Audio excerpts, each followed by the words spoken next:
Greetings. Good to have you back.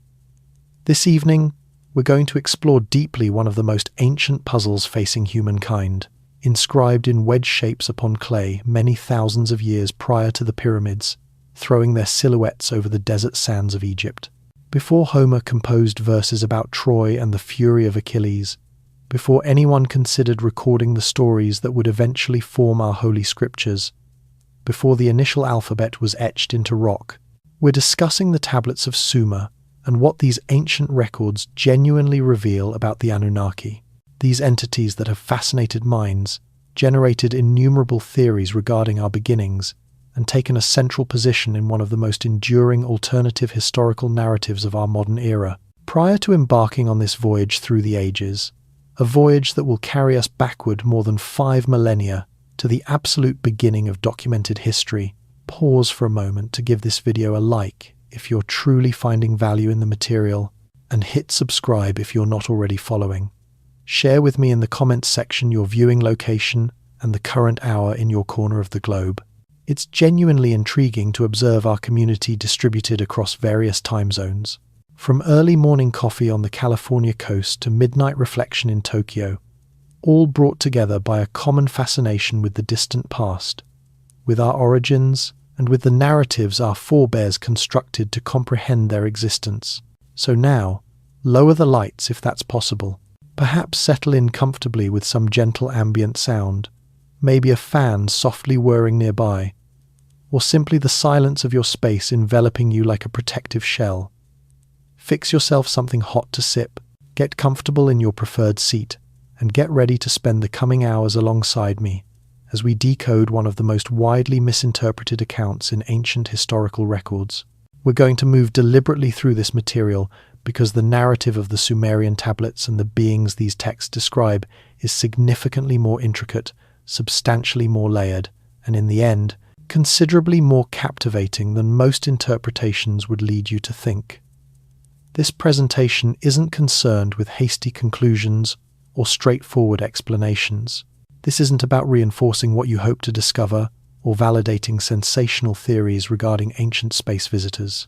This concerns itself with grasping what ancient populations genuinely inscribed in their actual words, in their actual tongue, maintained on clay tablets that have endured devastating floods and destructive fires, armed conflicts, and the downfall of entire civilizations. This involves what they held as truth, their perception of existence, and its relevance in our current time. This involves honoring the past sufficiently to allow it to communicate authentically rather than imposing contemporary interpretations onto ancient expressions. The territory between two waterways, that represents the meaning of Mesopotamia. This designation derives from the Greek terms mesos, signifying middle, and potamos, signifying river, and it describes the territory between and surrounding the Tigris and Euphrates waterways, two powerful currents that course through the region we presently identify as Iraq, ultimately converging and emptying into the Persian Gulf. These waterways weren't merely sources of water, practical locations for catching fish or drawing water for consumption and cleaning. They represented the essential life force of all subsequent developments, delivering annual floods that left behind fertile sediment over the flood zones, generating some of Earth's most productive soil, rich and dark and packed with nutrients, ideal for cultivating the cereals that would sustain concentrated populations. However, these waterways were additionally erratic, occasionally flooding excessively and devastating harvests, occasionally flooding insufficiently and bringing drought and starvation. In contrast to the Nile in Egypt, which flooded with dependable consistency, the Tigris and Euphrates could prove fickle, bountiful in one season and withholding in another. This unpredictability would mold the Mesopotamian perspective in significant ways, generating a religious worldview where the deities were mighty, yet not invariably kind, where abundance could never be assumed, where humanity had to labor ceaselessly to preserve the goodwill of divine forces who could at any instant retract their blessing.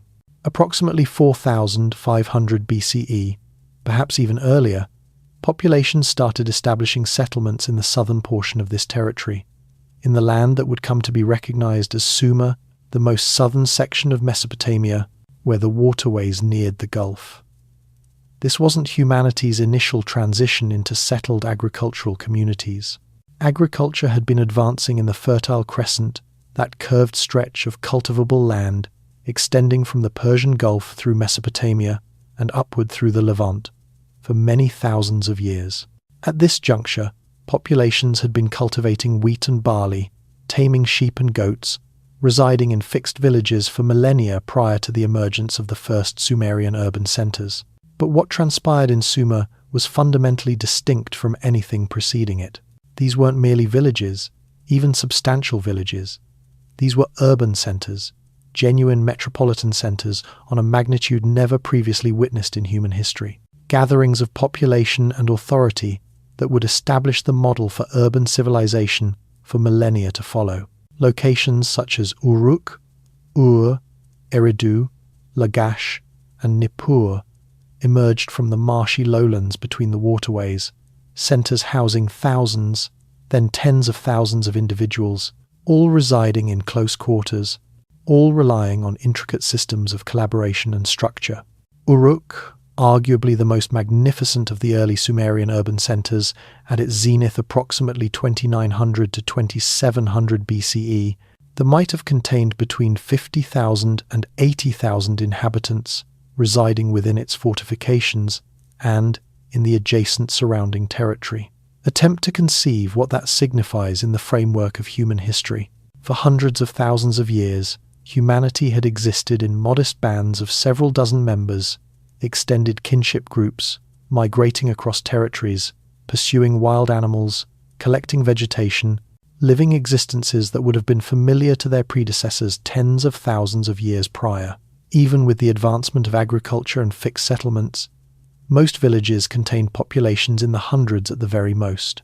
Yet here stood Uruk, with tens of thousands of individuals coexisting, collaborating, structuring their existences in manners that demanded unprecedented degrees of collaboration, coordination, and social intricacy. Individuals who weren't connected by blood, who didn't have personal knowledge of one another, who might never encounter each other, nevertheless had to collaborate in sustaining irrigation networks, adhering to regulations and social conventions, engaging in a collective economy, and accepting the power of remote rulers and religious leaders. These urban centers weren't constructed in a single day or even a single generation.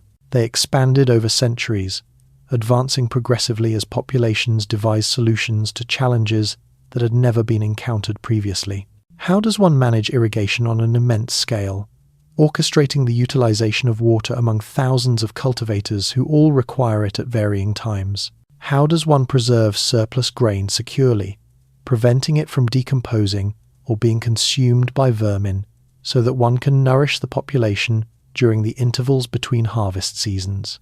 How does one coordinate labor for substantial construction undertakings, getting thousands of individuals to cooperate in relocating earth, producing bricks, and constructing enormous structures? How does one resolve conflicts among individuals who lack personal familiarity, who cannot depend on kinship or clan mediation? How does one preserve order among thousands of residents, preventing theft, aggression, and deception without the casual social restraints that function in modest communities where everyone recognizes everyone else?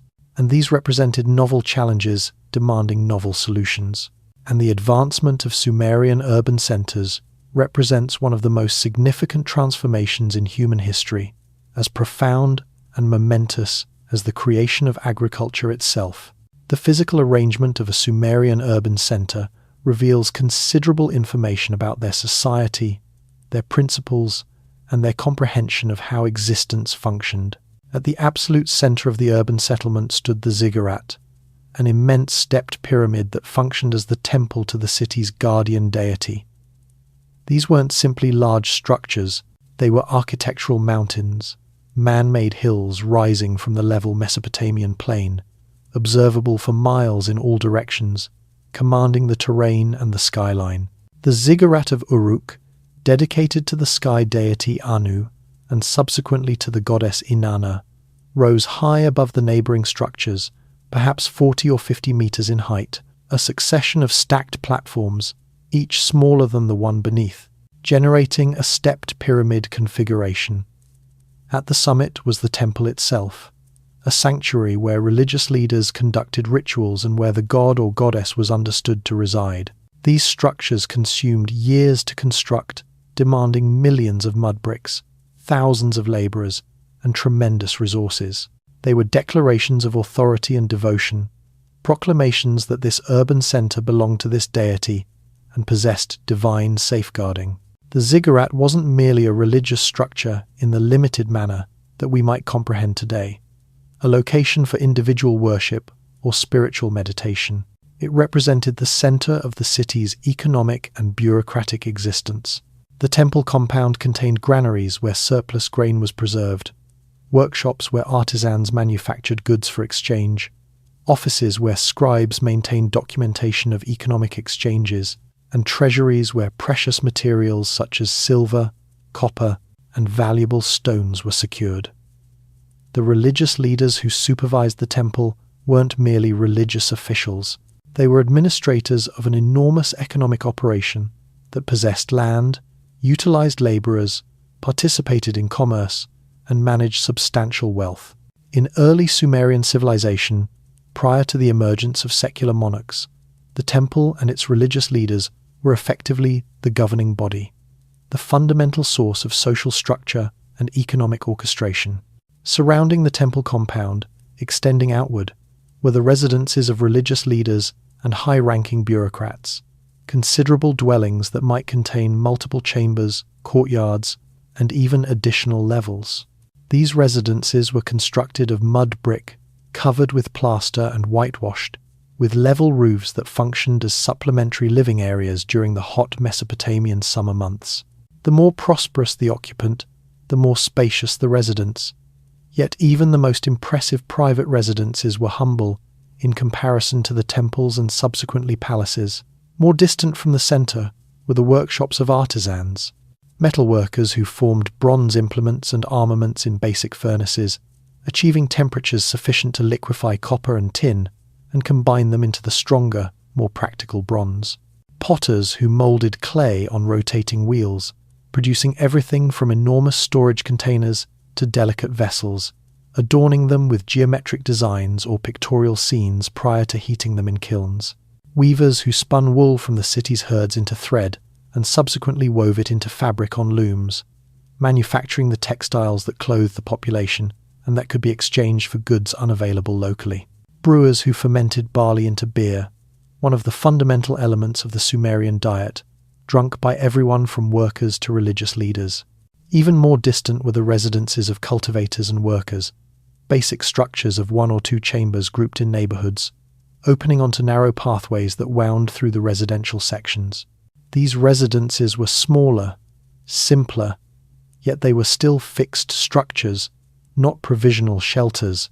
The individuals who resided in them were components of the urban community. Even if they labored in the fields beyond the city fortifications, they engaged in the city's economy, obtaining rations from temple or palace storehouses, participating in religious celebrations, subject to the city's regulations and governance. Outside the city fortifications, which in Uruk stretched for almost 6 miles surrounding the urban center, extended the fields that nourished the population. These weren't simply random parcels of land.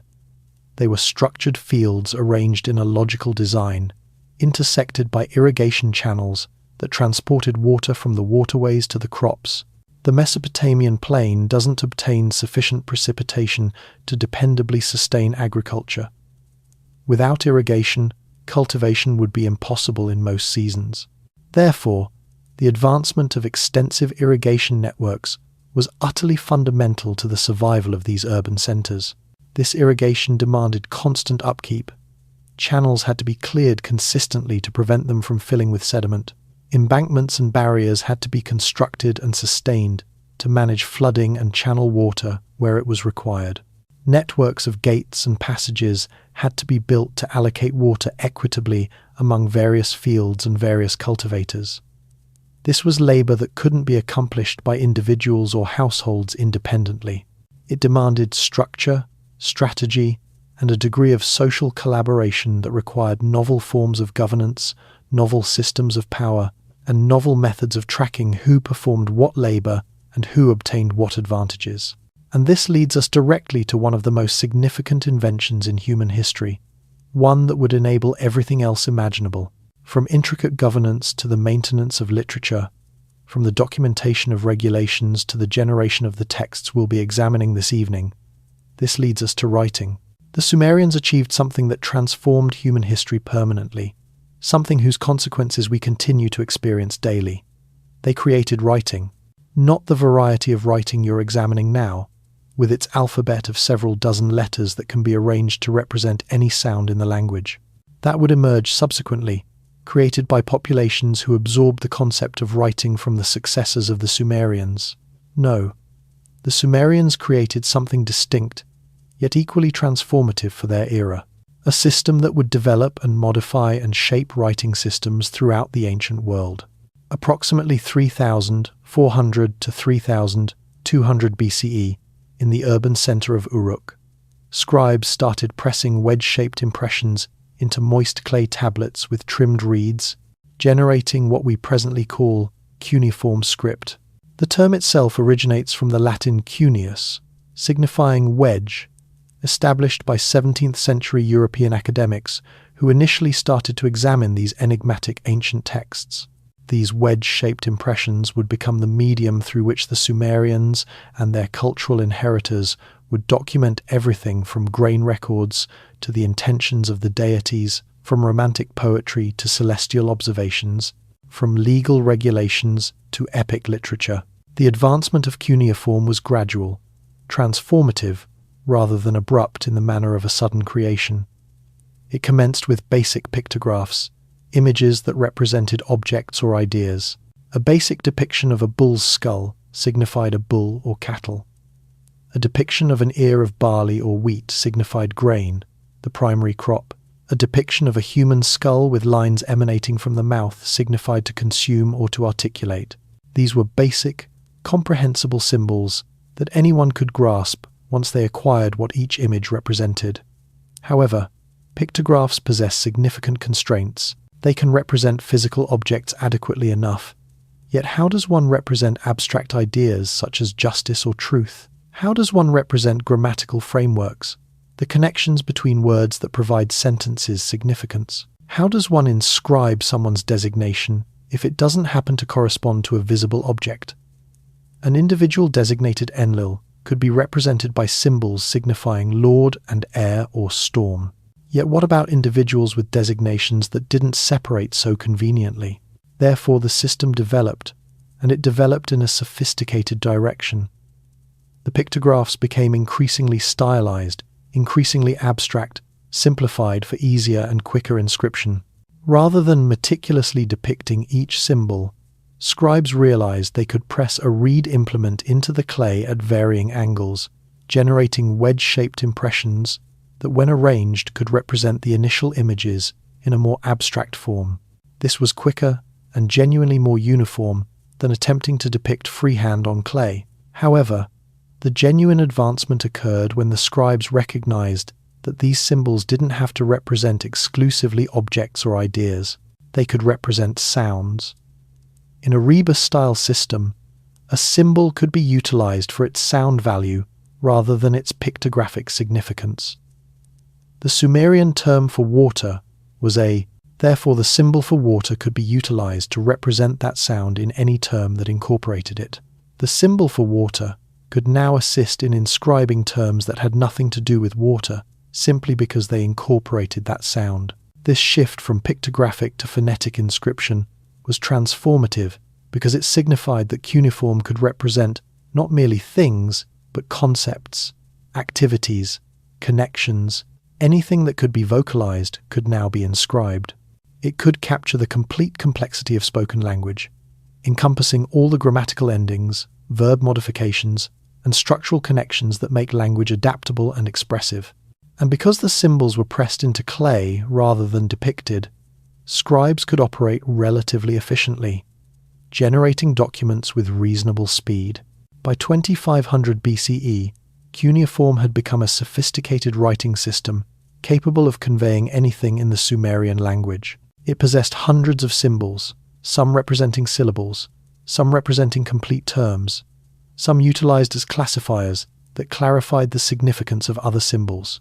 Acquiring proficiency in this system demanded years of instruction, which leads us to the scribes themselves, the educated elite who mastered this intricate technology and who generated the texts we're examining this evening. Consider that for a moment. Prior to writing, human understanding was restricted to what could be retained and transmitted through oral tradition. An elder who had committed to memory the genealogies of the tribe, the boundaries of the fields, the appropriate procedures for religious ceremonies, the narratives of the deities and heroes, that individual was a living repository. They were invaluable to their community, repositories of vital understanding, yet they were also finite. When they perished, their understanding perished with them, unless they had successfully conveyed it to the subsequent generation through years of instruction and repetition. And even with successful conveyance, information deteriorated. Narratives transformed with each recounting. Specifics became unclear. Individuals added their personal interpretations or forgot portions that didn't appear significant. Events from several generations prior became confused. Exact dates were unattainable. Entire civilizations could emerge and collapse, and within several centuries only vague legends persisted. Archaeological evidence demonstrates sophisticated cultures such as the Indus Valley Civilization that flourished for centuries yet left no written documentation. And as a consequence, we understand virtually nothing about them, not even what tongue they communicated in, or what their urban centers were designated. However, with writing, everything transformed. The Sumerians could maintain their thoughts, their regulations, their poetry, and their religious convictions in a form that would endure not merely for a lifetime, but for millennia. They could transmit across time itself, communicating to us from a distance of more than 5 millennia. A scribe in ancient Uruk, sitting with legs crossed on the floor of a temple office, meticulously pressing symbols into a clay tablet to document a hymn to the goddess Inanna in 2100 BCE, could not have conceived that we would be examining their inscriptions in the 21st century, analyzing them, scrutinizing them, acquiring knowledge from them. Yet here we are, capable of accessing their thoughts immediately, without intermediary, without needing to depend on what subsequent populations stated about them. We can examine their actual inscriptions in their actual tongue, maintained in the clay they pressed with their actual hands. This represents an exceptional gift, an immediate connection to the ancient past that few other civilizations have furnished. These clay tablets are extraordinary in their resilience, and we need to recognize just how privileged we are that the Sumerians selected this specific medium for their inscription. In contrast to papyrus, the inscription material utilized in ancient Egypt, which disintegrates with age and is obliterated by dampness. In contrast to paper, which ignites readily and decomposes in moist circumstances.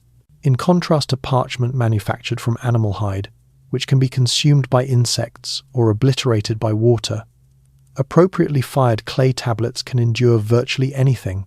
Clay, once fired, becomes a ceramic that is fundamentally indestructible under ordinary circumstances. It's resistant to water, resistant to most forms of deterioration, and unless intentionally crushed into powder, it can endure perpetually. Tablets interred in the ground are shielded from the elements. Even tablets that were merely sun-dried, not fired, can endure if they're interred rapidly and remain in arid circumstances. They've been discovered in collapsed structures, interred beneath meters of accumulated debris from centuries of subsequent habitation. They've been recovered from ancient refuse heaps, where they were discarded after fulfilling their bureaucratic function, no longer required once the harvest was gathered or the tax settled, yet maintained nonetheless by being discarded and covered with additional refuse. They've been distributed across archaeological locations throughout Mesopotamia, from southern Iraq to northern Syria, from western Iran to the eastern Mediterranean coastline, wherever Mesopotamian influence reached. When a structure burned down in ancient Sumer, whether from unintentional fire, from armed conflict when an urban center was plundered by adversaries, or from natural catastrophe, the heat frequently inadvertently fired any clay tablets inside, hardening them further and guaranteeing their maintenance. It's a beautiful paradox that obliteration occasionally resulted in maintenance. The very catastrophes that obliterated urban centers, terminated dynasties, and eliminated thousands of individuals also baked their documentation into an almost indestructible form. The fires that devoured Ashurbanipal's library in Nineveh when the urban center collapsed in 612 BCE unintentionally maintained the tablets for us to uncover 2,500 years subsequently.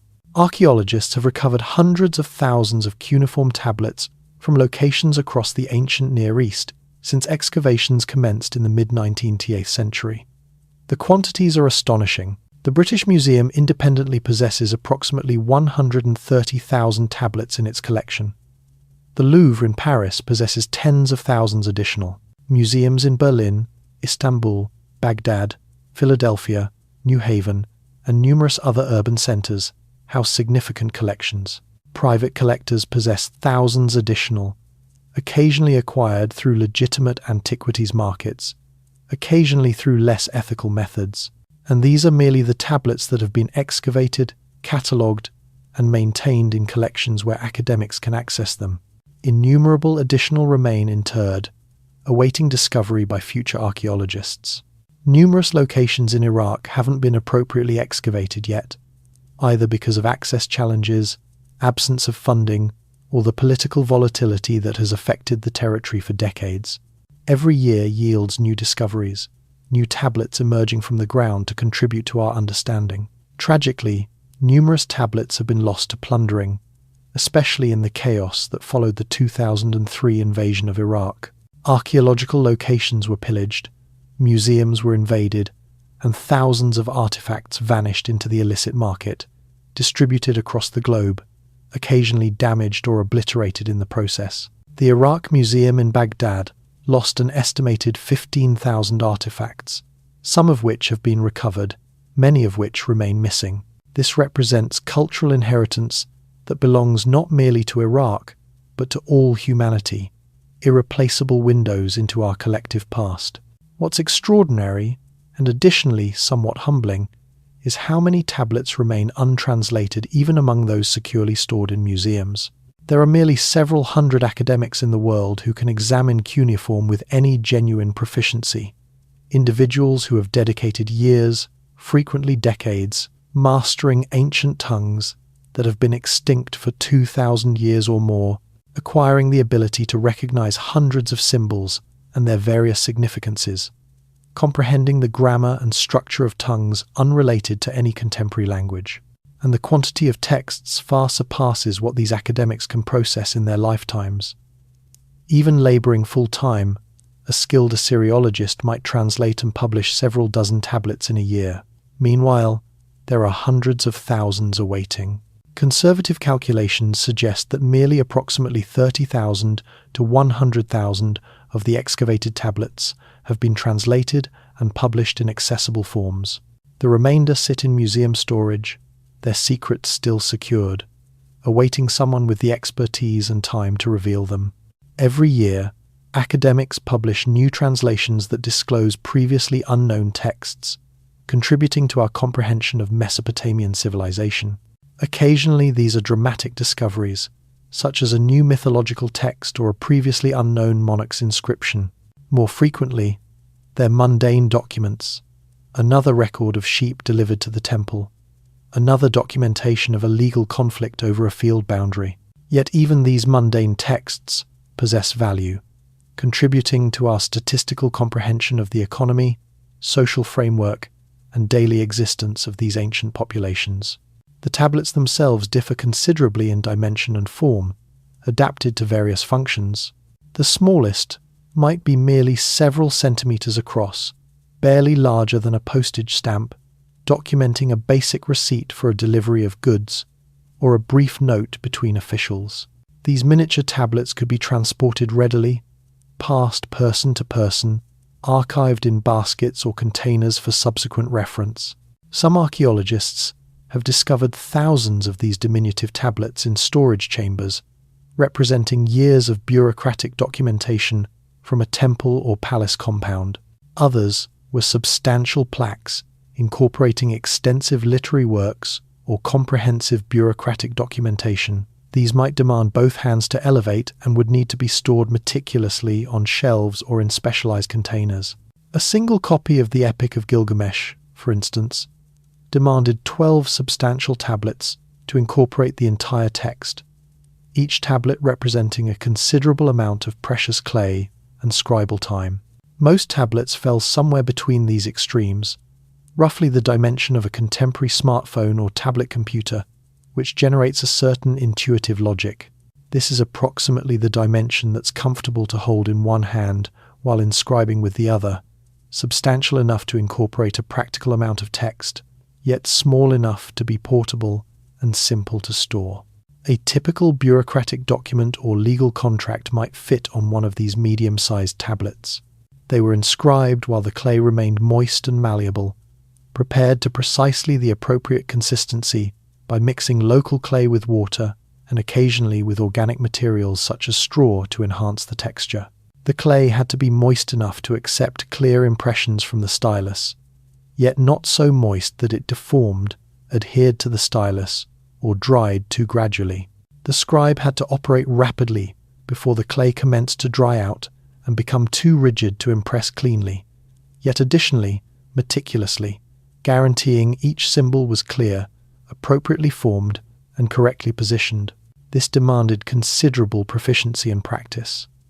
A novice scribe might generate symbols that were carelessly formed, merged together, or unevenly sized. An experienced scribe's labor was clean, consistent, and professional, with symbols arranged in neat columns or boxes, reading from left to right and top to bottom. The finest scribes took pride in their labor, occasionally adding colophons at the conclusion of texts, identifying themselves by designation, noting the date, and even occasionally adding observations about the challenge of the text or the circumstances under which they labored. Following inscription, tablets intended as provisional documentation might simply be left to sun-dry. Following several hours or days in the Mesopotamian heat, the clay would harden adequately to be handled and stored, though it remained fragile and could be softened again if it became wet. Significant documents destined for long-term maintenance would be fired in kilns heated to high temperatures that transformed the clay into ceramic, permanently securing the cuneiform symbols and making the tablet virtually indestructible. The scribes who generated these tablets underwent years of intensive instruction in specialized schools called eduba, signifying tablet house in Sumerian. These weren't casual learning centers where someone might acquire a bit of literacy in their leisure time.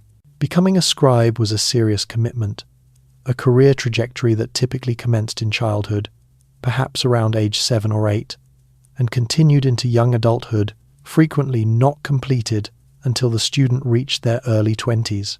The education was demanding and challenging, demanding dedication, patience, and substantial financial investment from the student's family. Not everyone could afford to send their son, and it was almost invariably sons, scribal schools apparently being unavailable to girls, except in very exceptional cases, to acquire this prestigious yet difficult profession. Yet for those families who could manage it, having a son who was a scribe opened doors to social progression, economic security, and proximity to authority.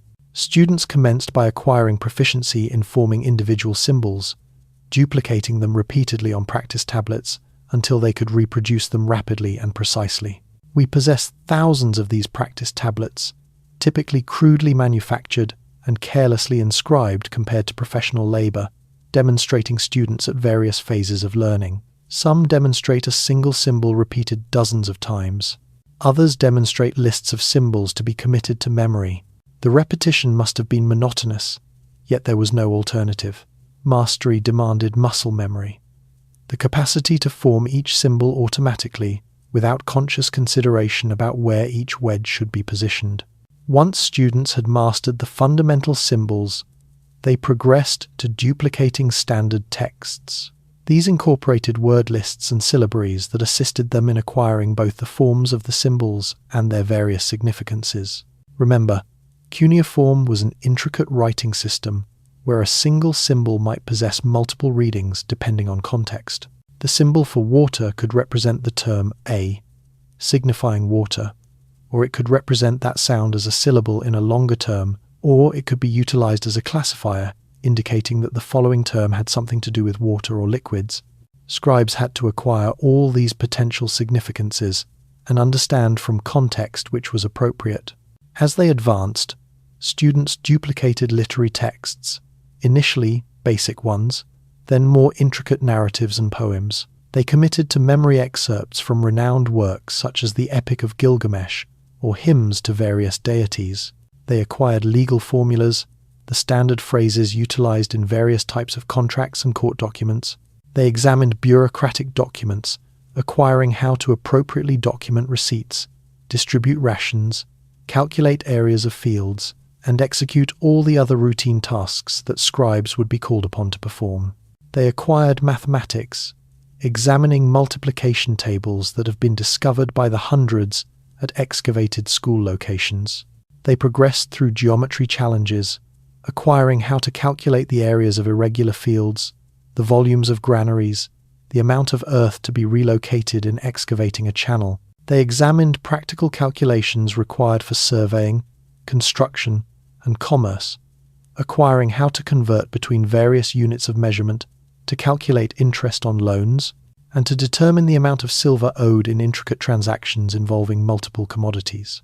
They examined astronomy, acquiring how to track the movements of planets and stars across the sky, to identify constellations and note their positions at various times of year, to calculate lunar months, to predict eclipses and other celestial phenomena that were considered ominous. This wasn't pure science in our contemporary understanding. It was fundamentally religious, based on the conviction that the deities communicated their intentions through celestial indications.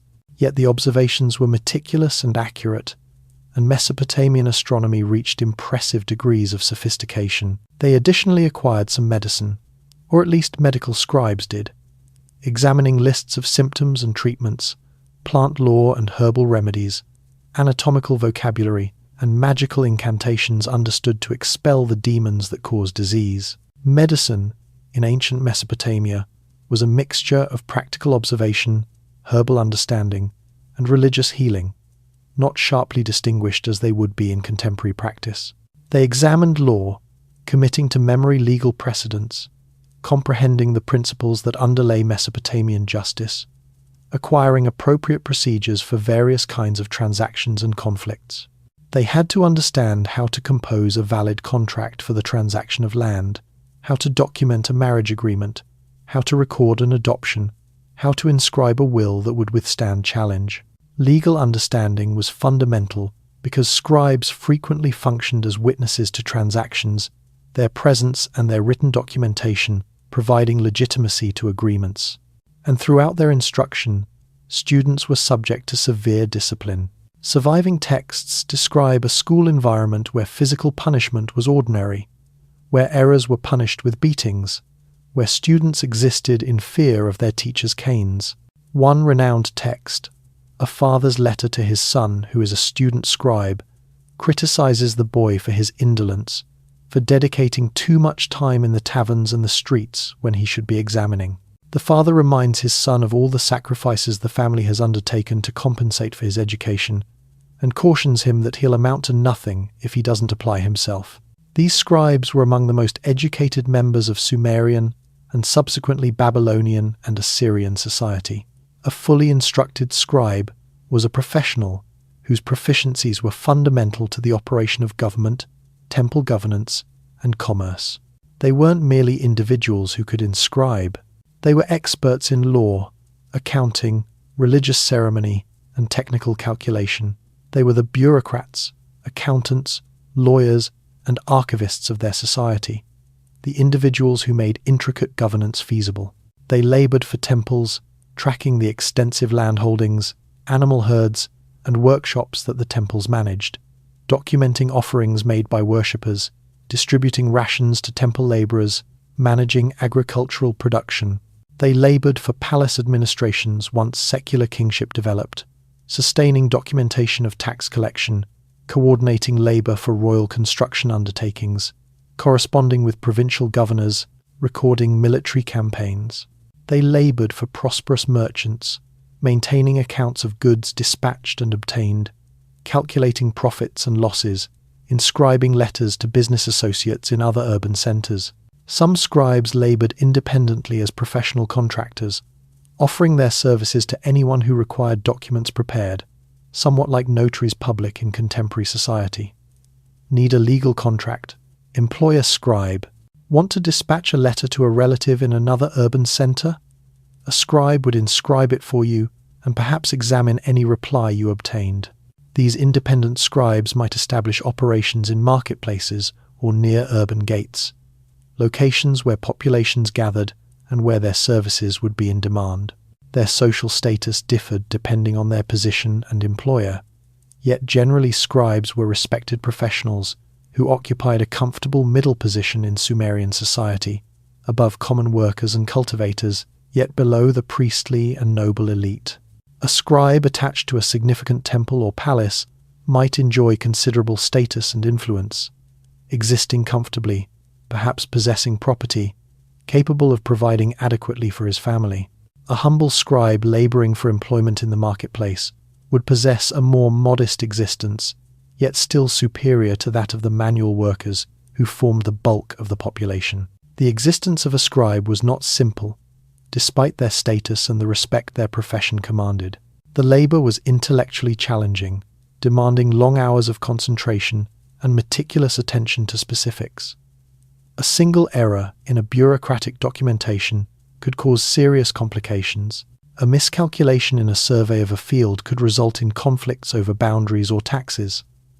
An error in duplicating a legal document could invalidate a transaction. The labor was additionally physically challenging in manners that might not be immediately apparent. Scribes typically sat with legs crossed on the ground or on low stools, hunched over their labor, holding the clay tablet in their left hand and the stylus in their right, sustaining this posture for hours at a time. Back pain must have been a chronic challenge, as was eye strain, especially when laboring indoors by lamplight, the flickering flames of oil lamps furnishing barely adequate illumination for the detailed labor of forming miniature wedge-shaped impressions in clay.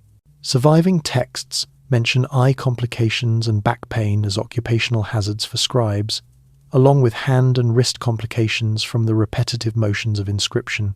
We can envision older scribes suffering from what we would designate arthritis, their hands rigid and painful, perhaps compelled to retire early when they could no longer form the symbols clearly. Being a scribe was a profession that exhausted you, that exacted a physical toll even as it furnished intellectual rewards and social status. Yet despite these challenges, the labor was additionally intellectually rewarding and economically secure in manners that most occupations in the ancient world were not. A skilled scribe was invariably in demand.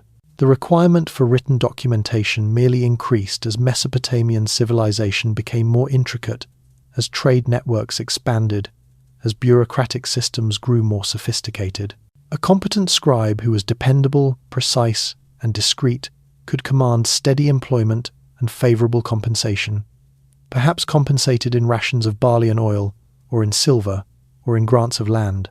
And the capacity to examine and inscribe conferred a variety of authority that exceeded mere technical proficiency. Scribes were gatekeepers to understanding, the exclusive individuals who could access and interpret the written documentation that governed so much of society. In an existence where the overwhelming majority of populations were illiterate, including monarchs and religious leaders in many instances, the scribe's capacity to generate and examine documents provided them influence and significance far exceeding what their formal social position might suggest. They could, if they selected, deceive illiterate clients, misrepresent what documents stated, or subtly modify texts to favor particular interests. Their trustworthiness was fundamental, and sustaining a reputation for honesty was crucial to a scribe's career. Now, what did the Sumerians inscribe about? What do these hundreds of thousands of tablets reveal to us? Everything. And I signify that quite literally. They inscribed about everything that concerned them, from the most mundane specifics of daily economic existence to the most elevated religious and philosophical speculations. The range of topics covered in cuneiform tablets is breathtaking, providing us an incredibly detailed portrait of Mesopotamian civilization across 3,000 years of history.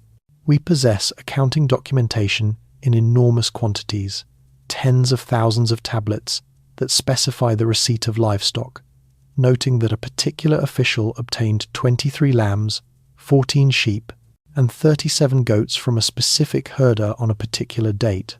These documentation name the officials involved, describe the animals, note where they originated, and occasionally indicate their intended function, whether for sacrifice, for breeding, or for their wool. Contemporary academics can reconstruct entire economic systems from these prosaic documents, tracking the flow of goods through the temple and palace economies, comprehending patterns of exchange and production.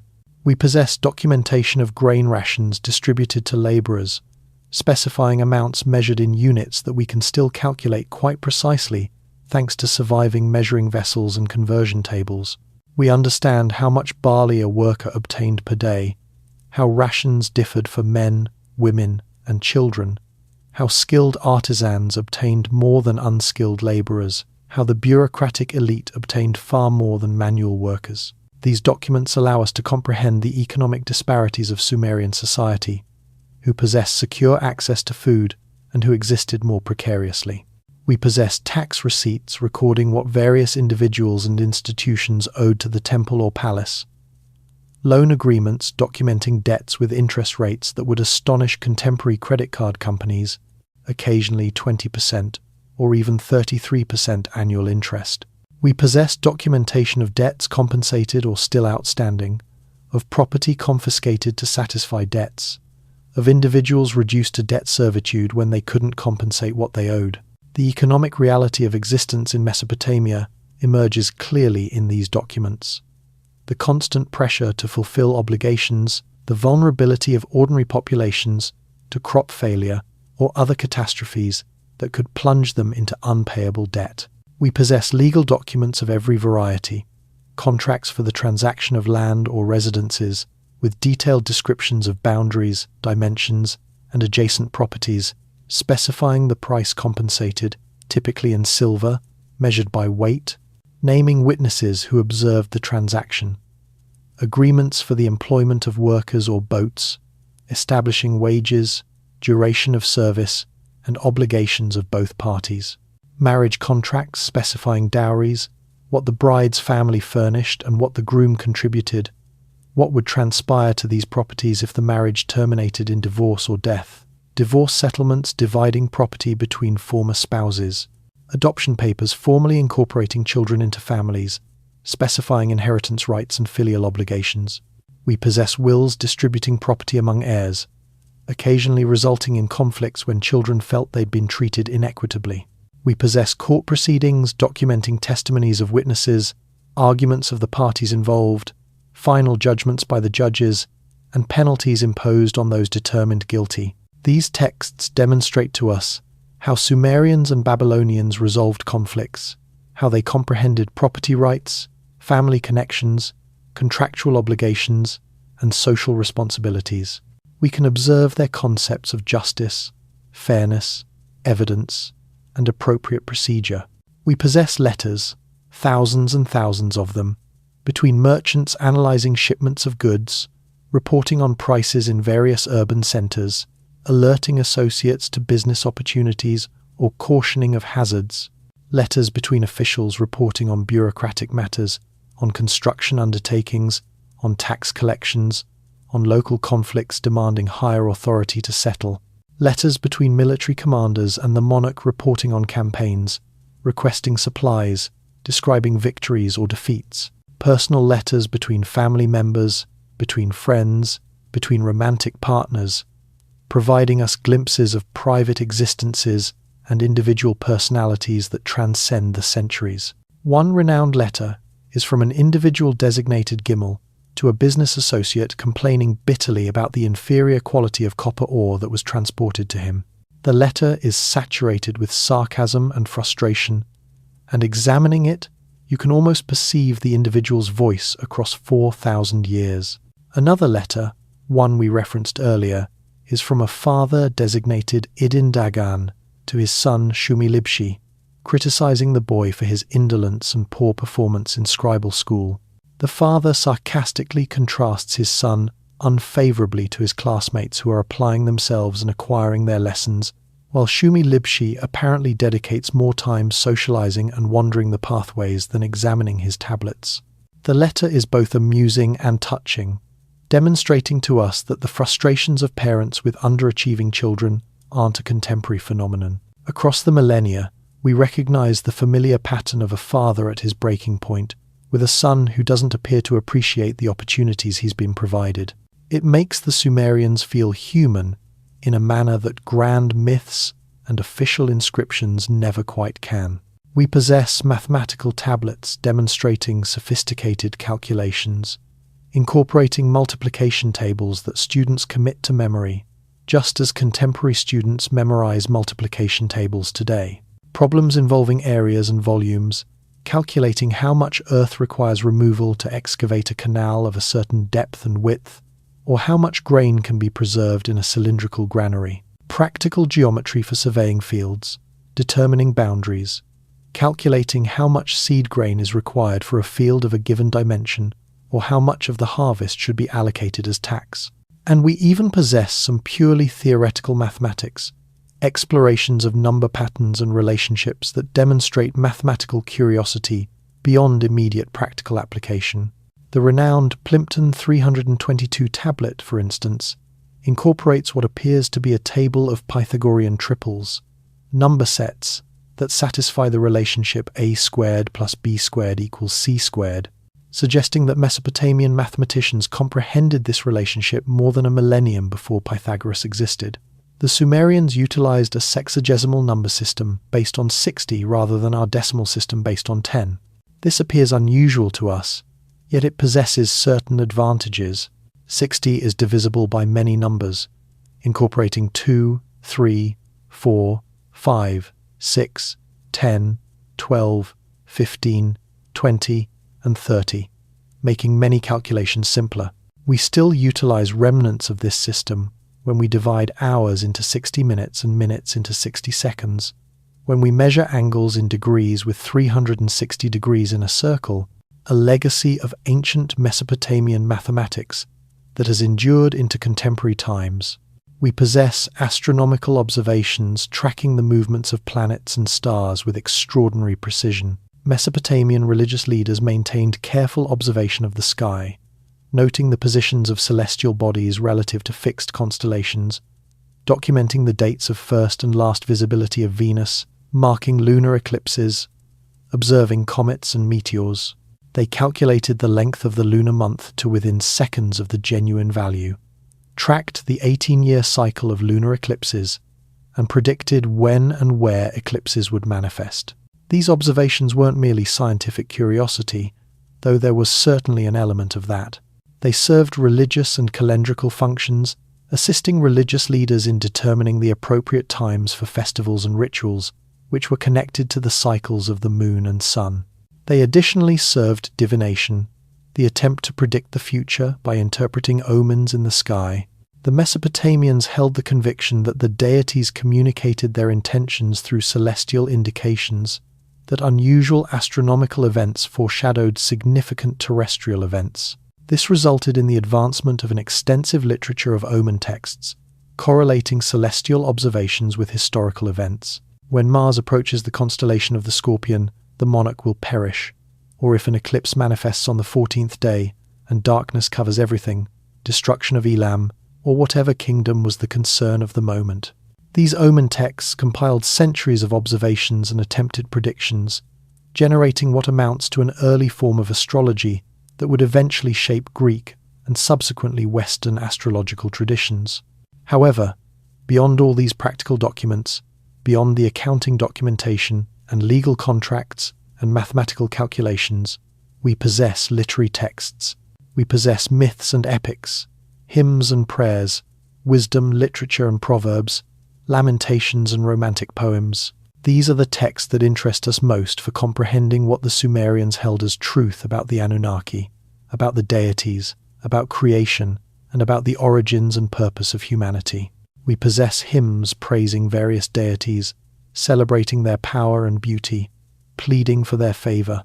Hymns to Inanna, describing her as both the goddess of love and the goddess of war, beautiful and terrible, life-giving and death-dealing.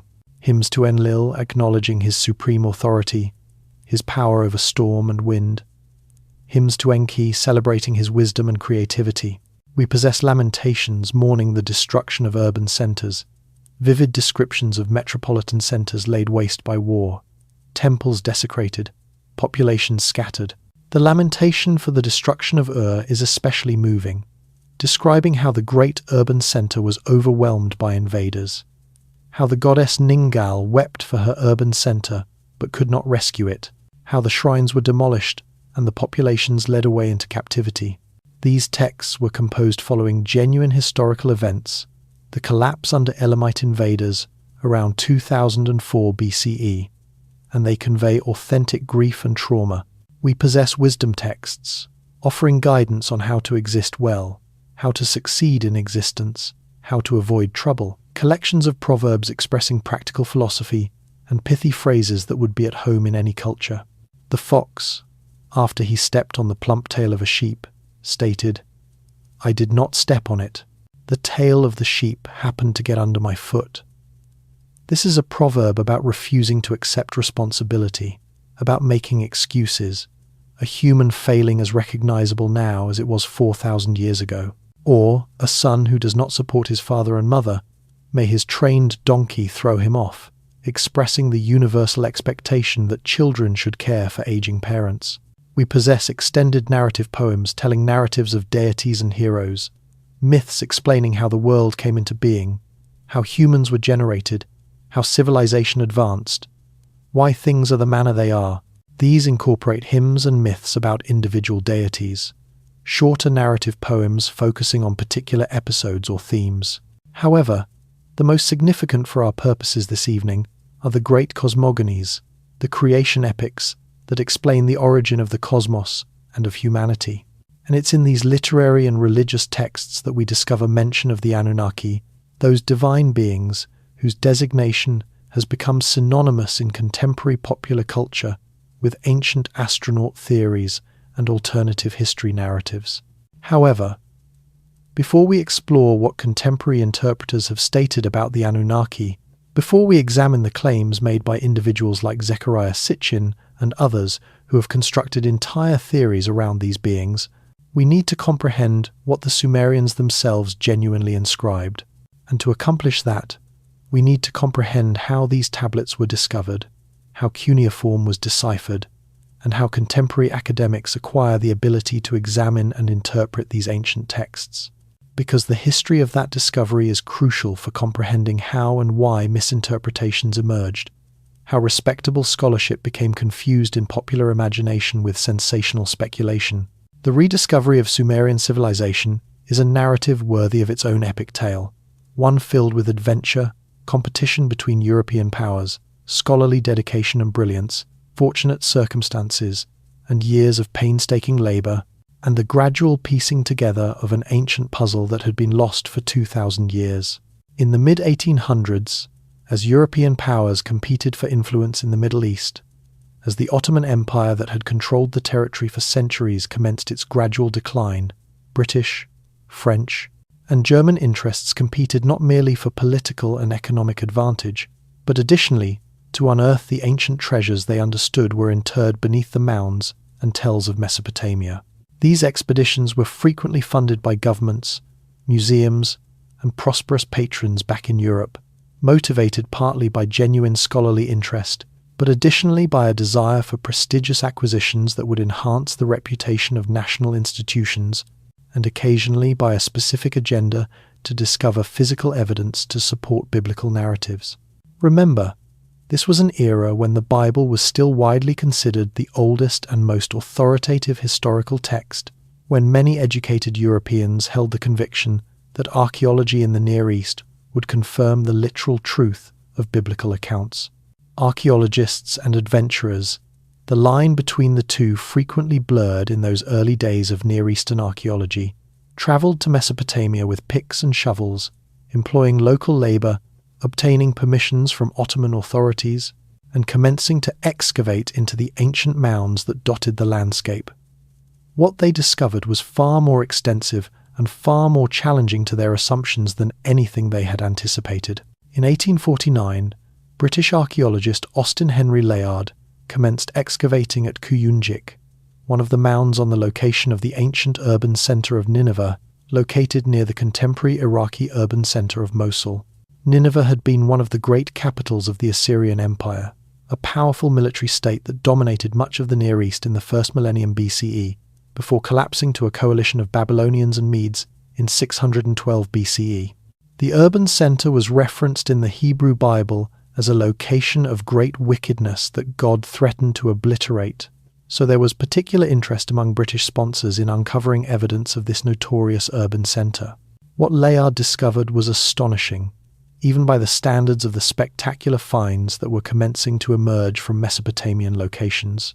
The ruins incorporated massive palace compounds with walls decorated with carved stone reliefs depicting Assyrian monarchs hunting lions, besieging urban centers, receiving tribute from defeated adversaries. These reliefs were incredibly impressive, both as art and as historical documents, and many were transported back to Britain, where they still form one of the highlights of the British Museum's collection today. However, even more significant than the sculptures were the tablets.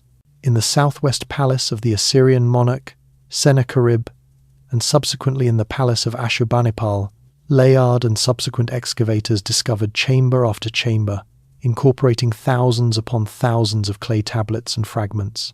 This was the great library of Ashurbanipal, assembled in the 7th century BCE by a monarch who was unusually scholarly for a military monarch, a ruler who could examine and inscribe, who took a personal interest in collecting and preserving the literary heritage of Mesopotamia.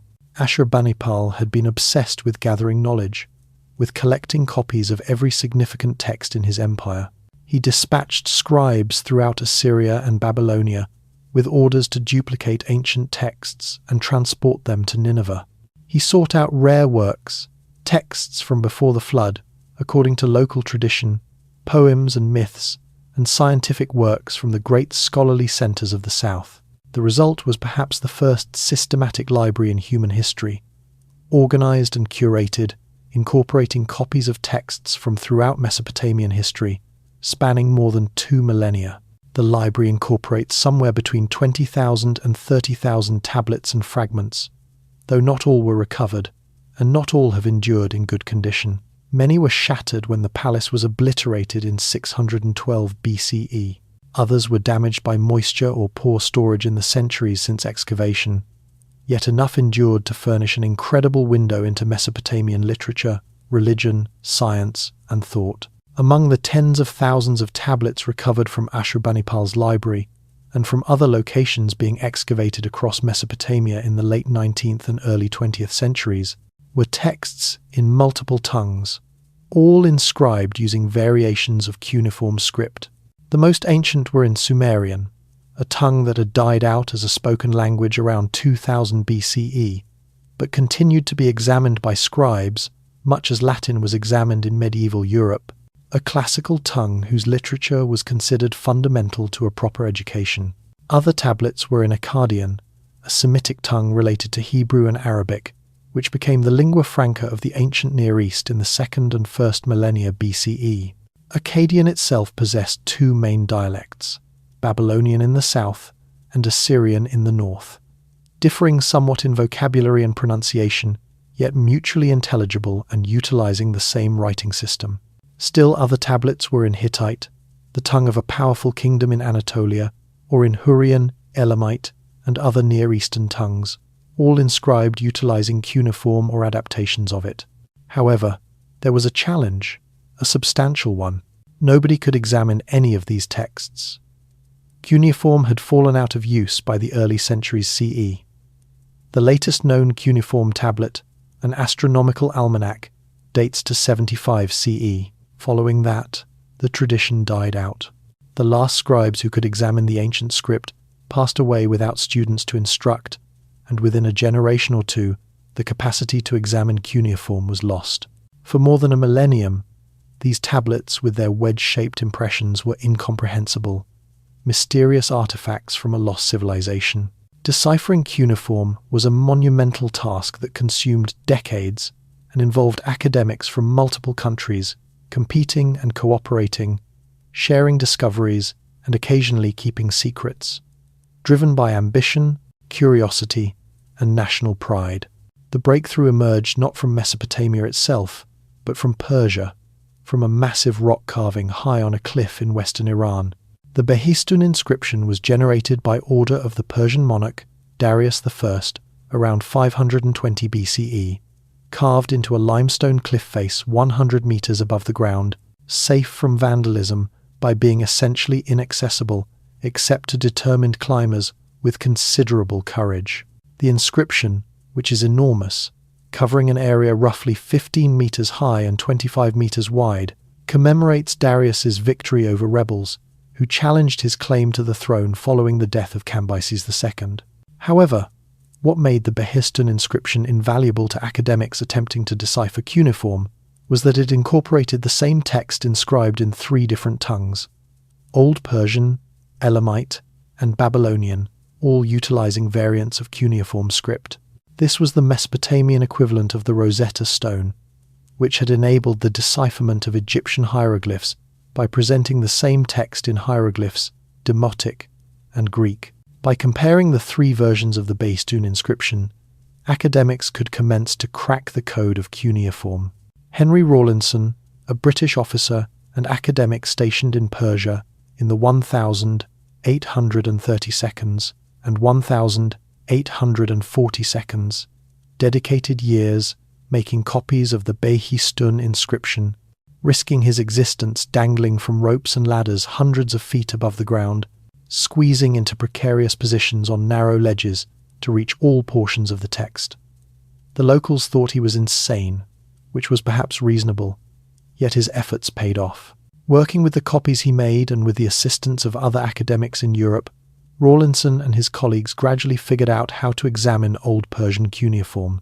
Old Persian was the simplest of the 3 tongues on the inscription to decipher, because it was the simplest form of cuneiform, almost an alphabet with relatively few signs, and because academics could make educated guesses about the content based on what they understood of Persian history. They could identify designations of monarchs and locations, utilize these as anchors, and progress outward from there. By the 1852nd, Old Persian cuneiform could be examined with reasonable confidence. This opened the door to the other 2 tongues on the inscription. Utilizing the Persian as a guide, academics could identify corresponding passages in Elamite and Babylonian, note which signs corresponded to which terms or syllables, and gradually construct a vocabulary and comprehension of grammar. Babylonian cuneiform was substantially more intricate than Old Persian, with hundreds of signs rather than several dozen, many signs possessing multiple potential readings, and a writing system that mixed phonetic syllables with logograms representing whole terms. However, by the 1852nd and 1862nd, academics like Rawlinson, Edwin Norris, and others could examine Akkadian cuneiform with reasonable accuracy. A renowned test was conducted in 1857, where 4 leading cuneiformists were each provided the same newly discovered inscription and asked to translate it independently without consulting each other. Their translations were remarkably similar, differing only in minor specifics, proving that cuneiform could be examined accurately and that the decipherment was sound, not merely guesswork or projection. Sumerian proved more challenging because it was unrelated to any known language family. Akkadian is a Semitic tongue, so academics familiar with Hebrew, Arabic, or Aramaic could make some educated guesses about grammar and vocabulary. However, Sumerian wasn't Semitic, it wasn't Indo-European, it wasn't related to anything academics understood. It was a linguistic isolate, a tongue apparently unrelated to any other, with a unique structure and vocabulary that had to be acquired entirely from scratch. Fortunately, the ancient Mesopotamians themselves had left tools to assist. Bilingual texts with Sumerian on one side and Akkadian translation on the other had been generated by Babylonian scribes who examined Sumerian as a classical tongue. Word lists and syllabaries compiled for educational functions demonstrated Sumerian terms with their Akkadian equivalents. Utilizing these ancient study aids, contemporary academics could commence to comprehend Sumerian, though it was gradual, painstaking labor. By the early 20th century, the general outlines of Sumerian literature were understood.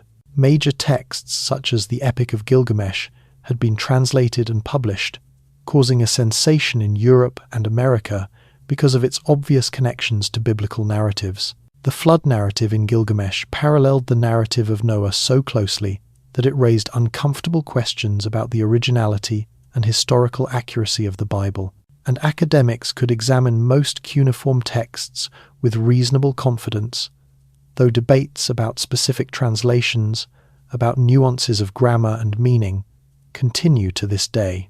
What emerged from these translations was a revelation that reshaped comprehension of human history. The Sumerians had generated an elaborate mythology, a pantheon of deities with intricate personalities and relationships, elaborate narratives of their interactions with each other and with humans.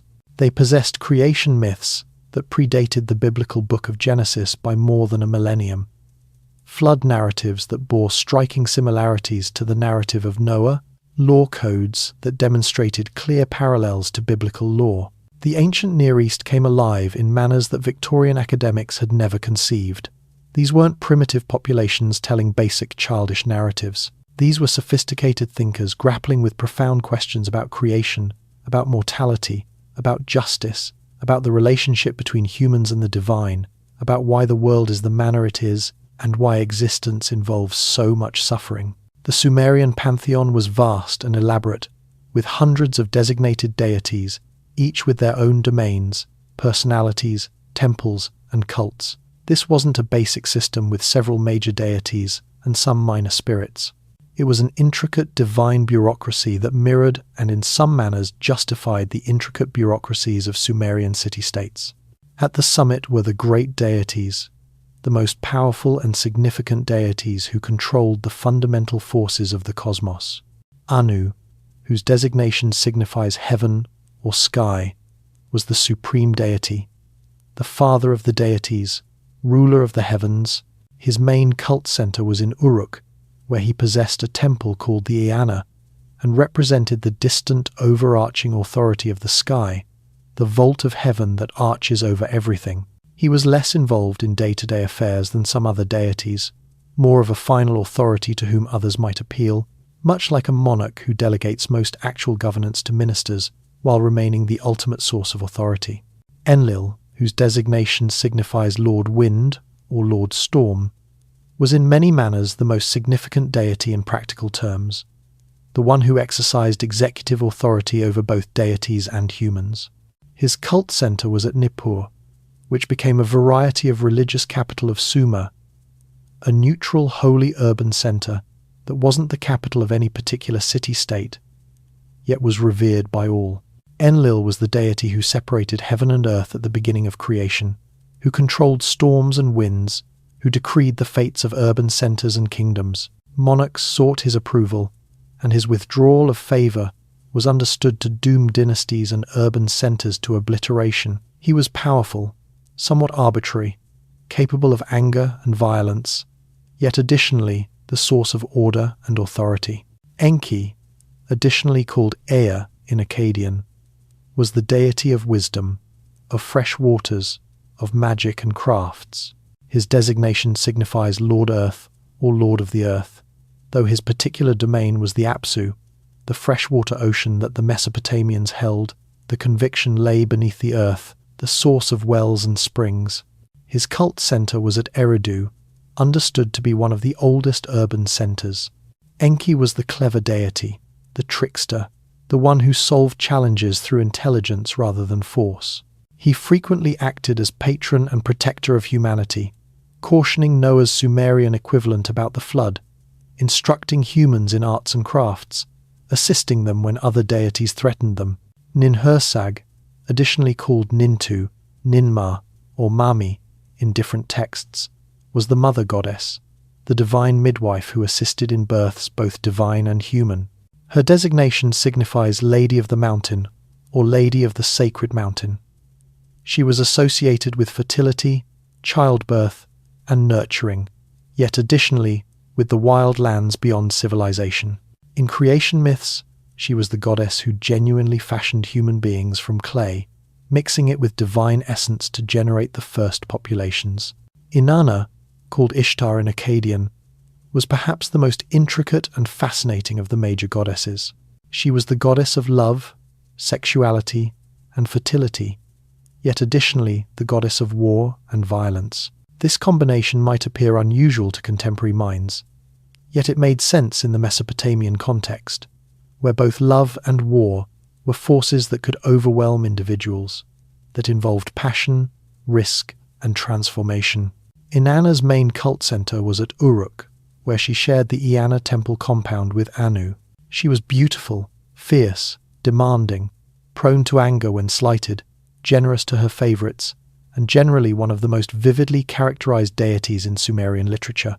The great hymn cycle, The Descent of Inanna, tells of her voyage to the underworld and her harrowing return, a myth rich with symbolism about death and resurrection.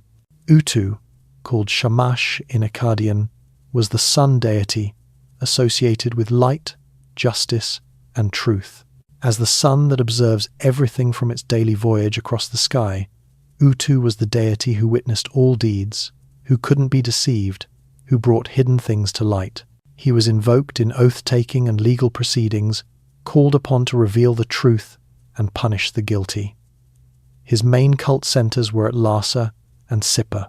Nanna, called Sin in Akkadian, was the moon deity, a male deity, despite the moon frequently being associated with goddesses in other cultures. He was patron of the urban center of Ur, where his temple was one of the most magnificent in Sumer. The moon's regular phases made it central to Mesopotamian timekeeping and calendar keeping, so Nanna possessed practical significance as well as religious significance. He was frequently described as wise, as a father figure to other deities, as a reliable presence whose regular cycles brought order to time. Below these great deities were hundreds of lesser deities, deities of specific urban centers, deities of particular crafts or aspects of nature, deities of abstract concepts such as justice or truth.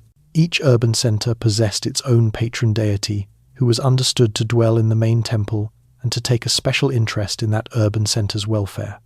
Lagash possessed Ningirsu, a warrior deity. Girsu possessed Ninurta, another warlike deity. Adab possessed Ninhursag. The relationship between urban center and patron deity was intimate and reciprocal. The urban center's prosperity depended on sustaining the deity's favor through appropriate worship, festivals, and offerings. The deity, in turn, identified with the urban center, taking pride in its achievements and being offended by its adversaries. And then there were the Anunnaki.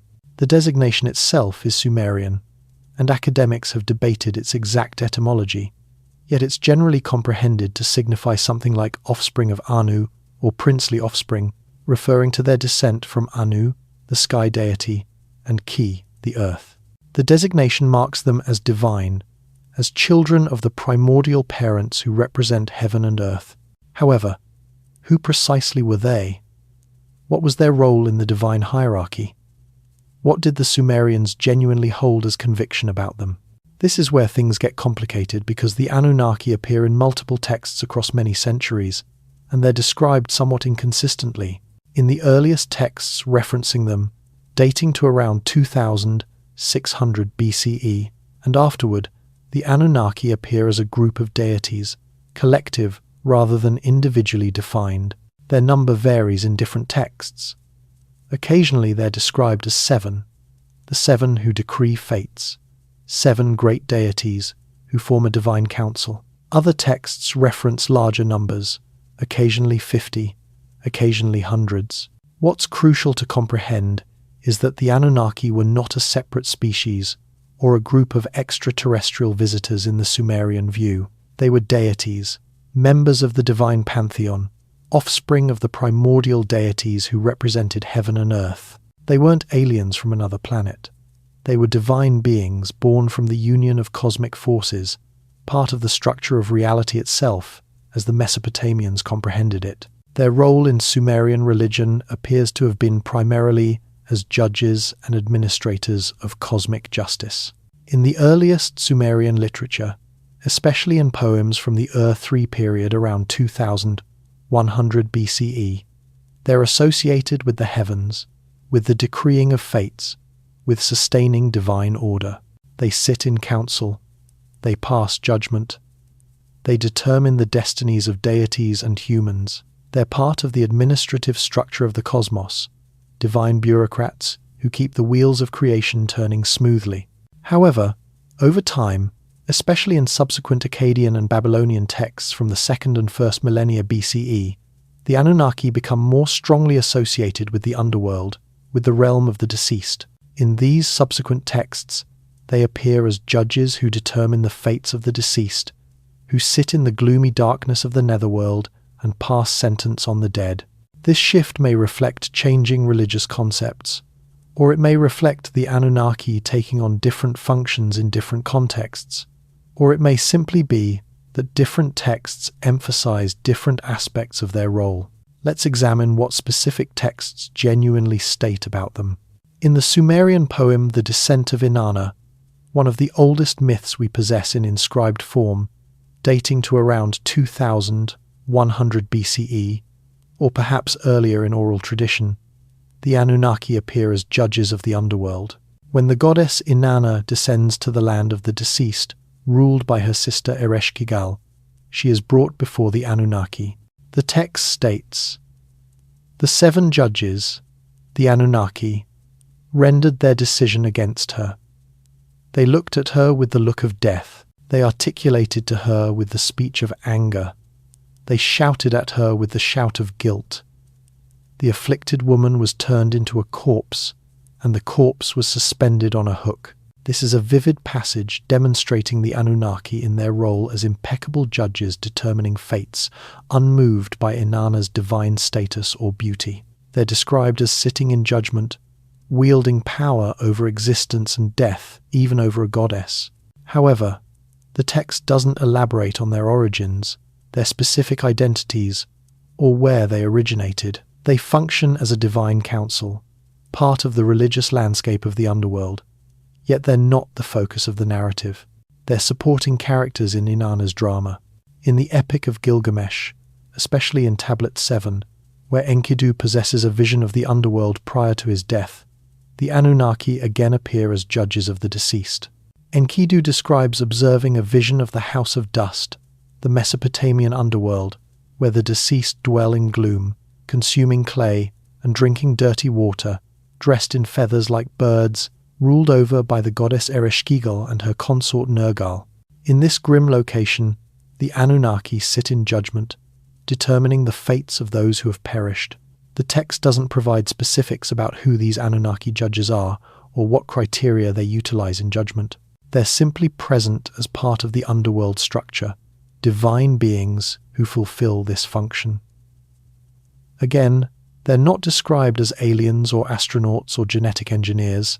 They're deities performing divine functions, part of the religious comprehension of what transpires following death. The emphasis is on the gloom and hopelessness of the underworld itself, not on the specific nature of the Anunnaki. The Enuma Elish, the Babylonian creation epic that we'll analyze in more detail shortly, additionally references the Anunnaki, yet in a different context.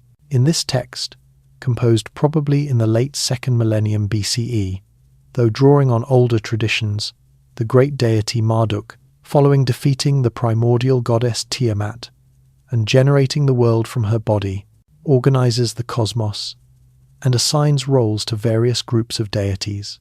The text states that Marduk stationed 300 Anunnaki in the heavens as guards.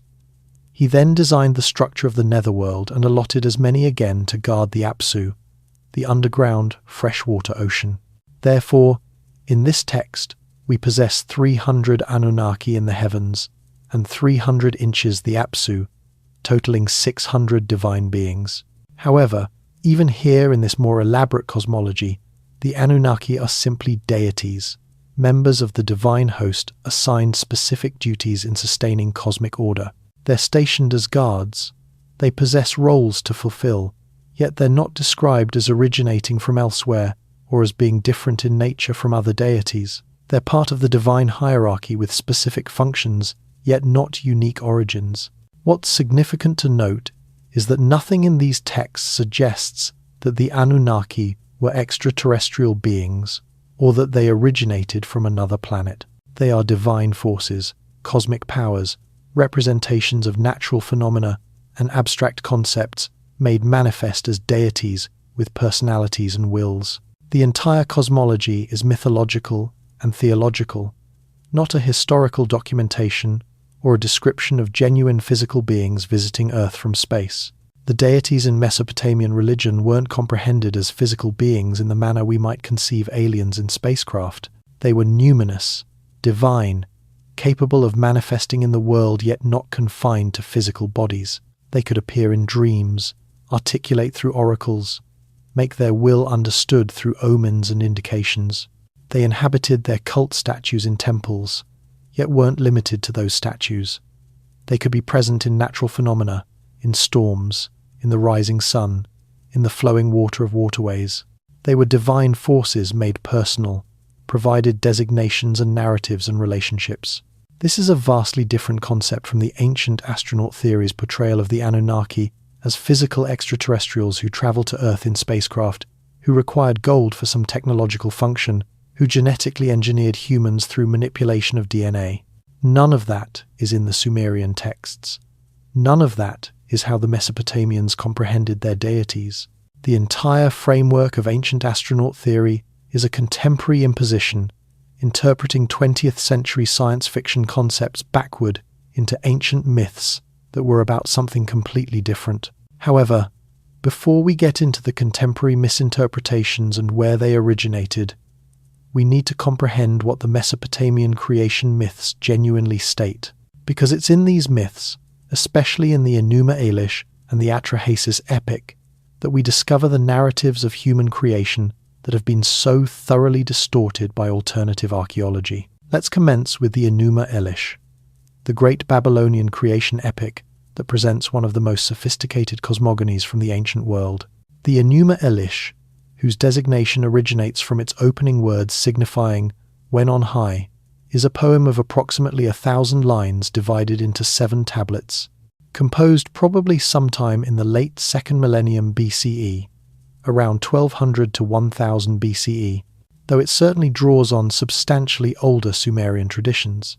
It was recited annually during the Babylonian New Year festival recognized as the Akitu, a multi-day celebration that transpired in the spring during the first month of the year, Nisanu.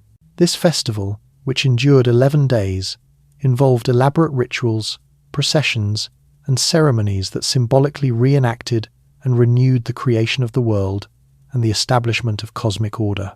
On the 4th day of the festival, the complete text of the Enuma Elish would be recited from beginning to conclusion. This wasn't merely entertainment or even primarily education, it was a ritual act with religious significance. By reciting the narrative of creation, by retelling how Marduk brought order out of chaos, the Babylonians held the conviction they were participating in the maintenance of that order, symbolically recreating the world, guaranteeing its continuation for another year. The recitation was performative, something that made things transpire, not merely a narrative about things that had transpired long ago. The poem commences, as many creation myths do, with a description of the primordial state prior to creation, prior to anything possessing formal designation, prior to the familiar world existing.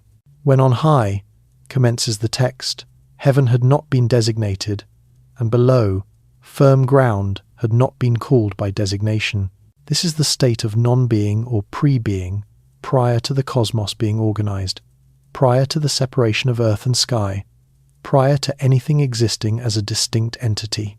In this primordial state, there were merely 2 beings, or perhaps superior to state 2 forces, two principles of existence, Apsu and Tiamat.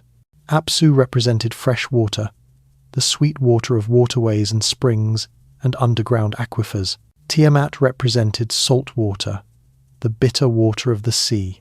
The designations themselves may be etymologically related to Sumerian terms for underground water and sea. These weren't merely bodies of water in a literal manner. They were conscious beings, primordial deities, personifications of these fundamental elements, and their waters mingled together in the undifferentiated chaos that preceded creation. This is a cosmogony that commences with water, which makes perfect sense in Mesopotamia, where water was the source of existence. The Tigris and Euphrates waterways made civilization feasible. The marshes at the head of the Persian Gulf, where fresh and salt water mixed, were incredibly fertile, teeming with existence.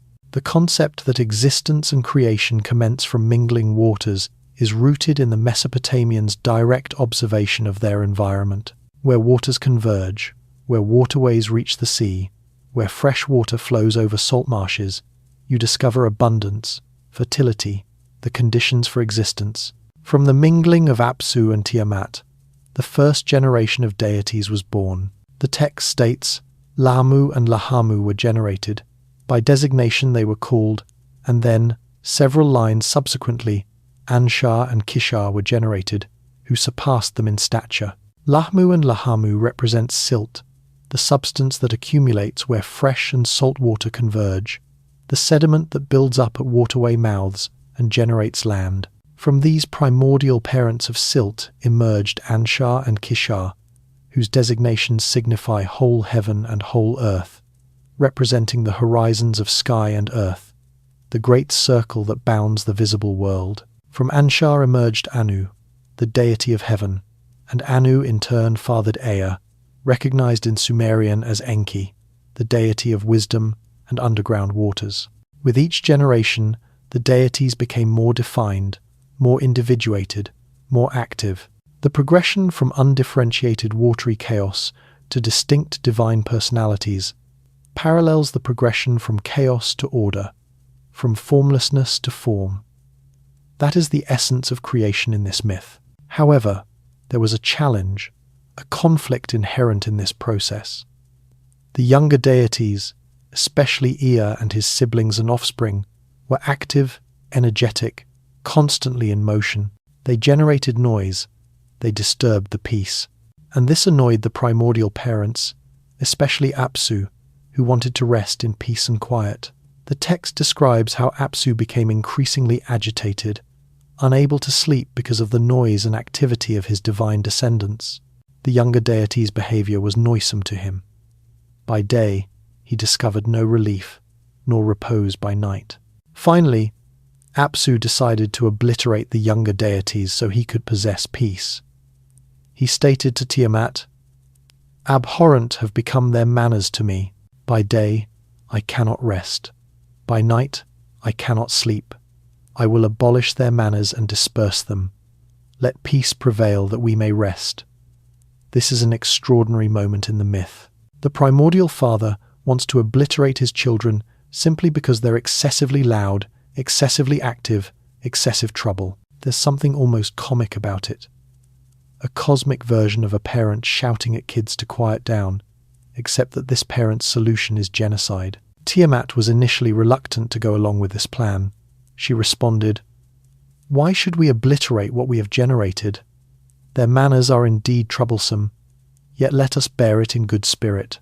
However, Apsu was determined, and he commenced making plans with his vizier Mumu to carry out the obliteration of the younger deities.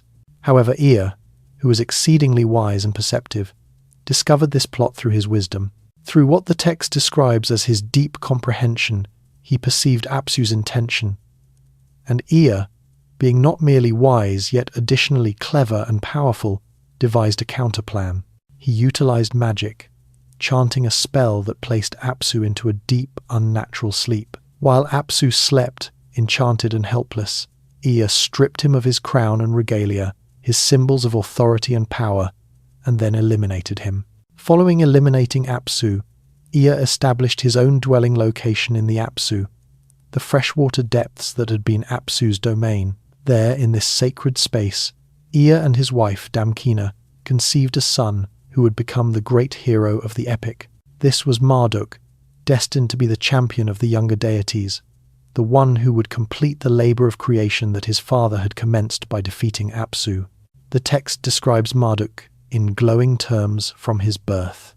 When Marduk was born, he was magnificent, tall and handsome, with piercing eyes and lips that moved purposefully. He was a godly form, supreme in all manners, impossible to comprehend, excessively difficult to perceive. Four were his eyes, four his ears. When his lips moved, fire blazed forth. This is hyperbole, mythological description of a divine being whose power and perfection exceed human comprehension. The 4 eyes and 4 ears suggest all-seeing, all-hearing awareness. The fire from his mouth suggests the power of his speech, his command, his authority. Meanwhile, Tiamat grieved for Apsu and brooded on revenge. She was eventually convinced by other primordial deities that she should avenge Apsu's death, that the younger deities had committed an outrage that couldn't be tolerated. Therefore, Tiamat prepared for war. She generated an army of monsters, terrible creatures that the text describes in vivid detail. She spawned monster serpents, sharp of tooth, merciless of fang. She filled their bodies with venom instead of blood. She cloaked ferocious dragons with fearsome halos and made them like deities. Whoever observed them would be overcome with terror. She generated 11 types of monsters in total: the viper, the dragon, the sphinx, the great lion, the mad dog, the scorpion man, the storm demons, the fish man, and the bison. These weren't merely large animals. They were chaos creatures, beings that embodied the destructive, disordered forces that threatened the established cosmos.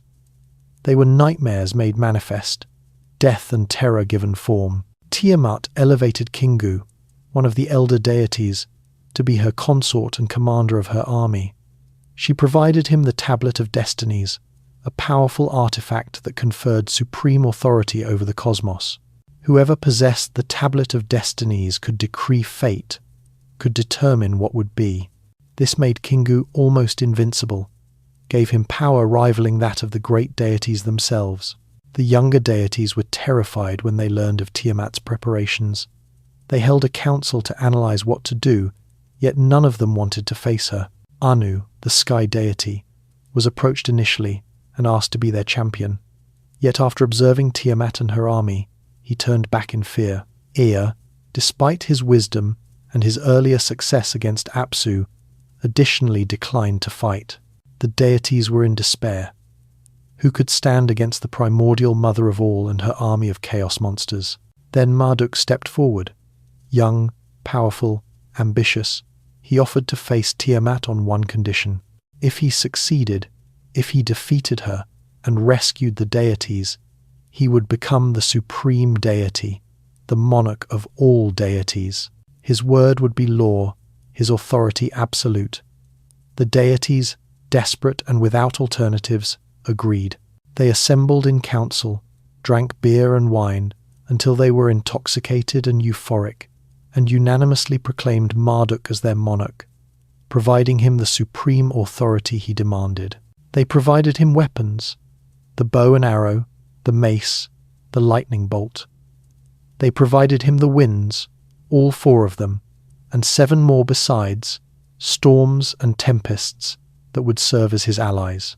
And they dispatched him to battle. The battle between Marduk and Tiamat is described in vivid, almost visceral detail. Marduk approached Tiamat, challenged her, taunted her, calling her to single combat.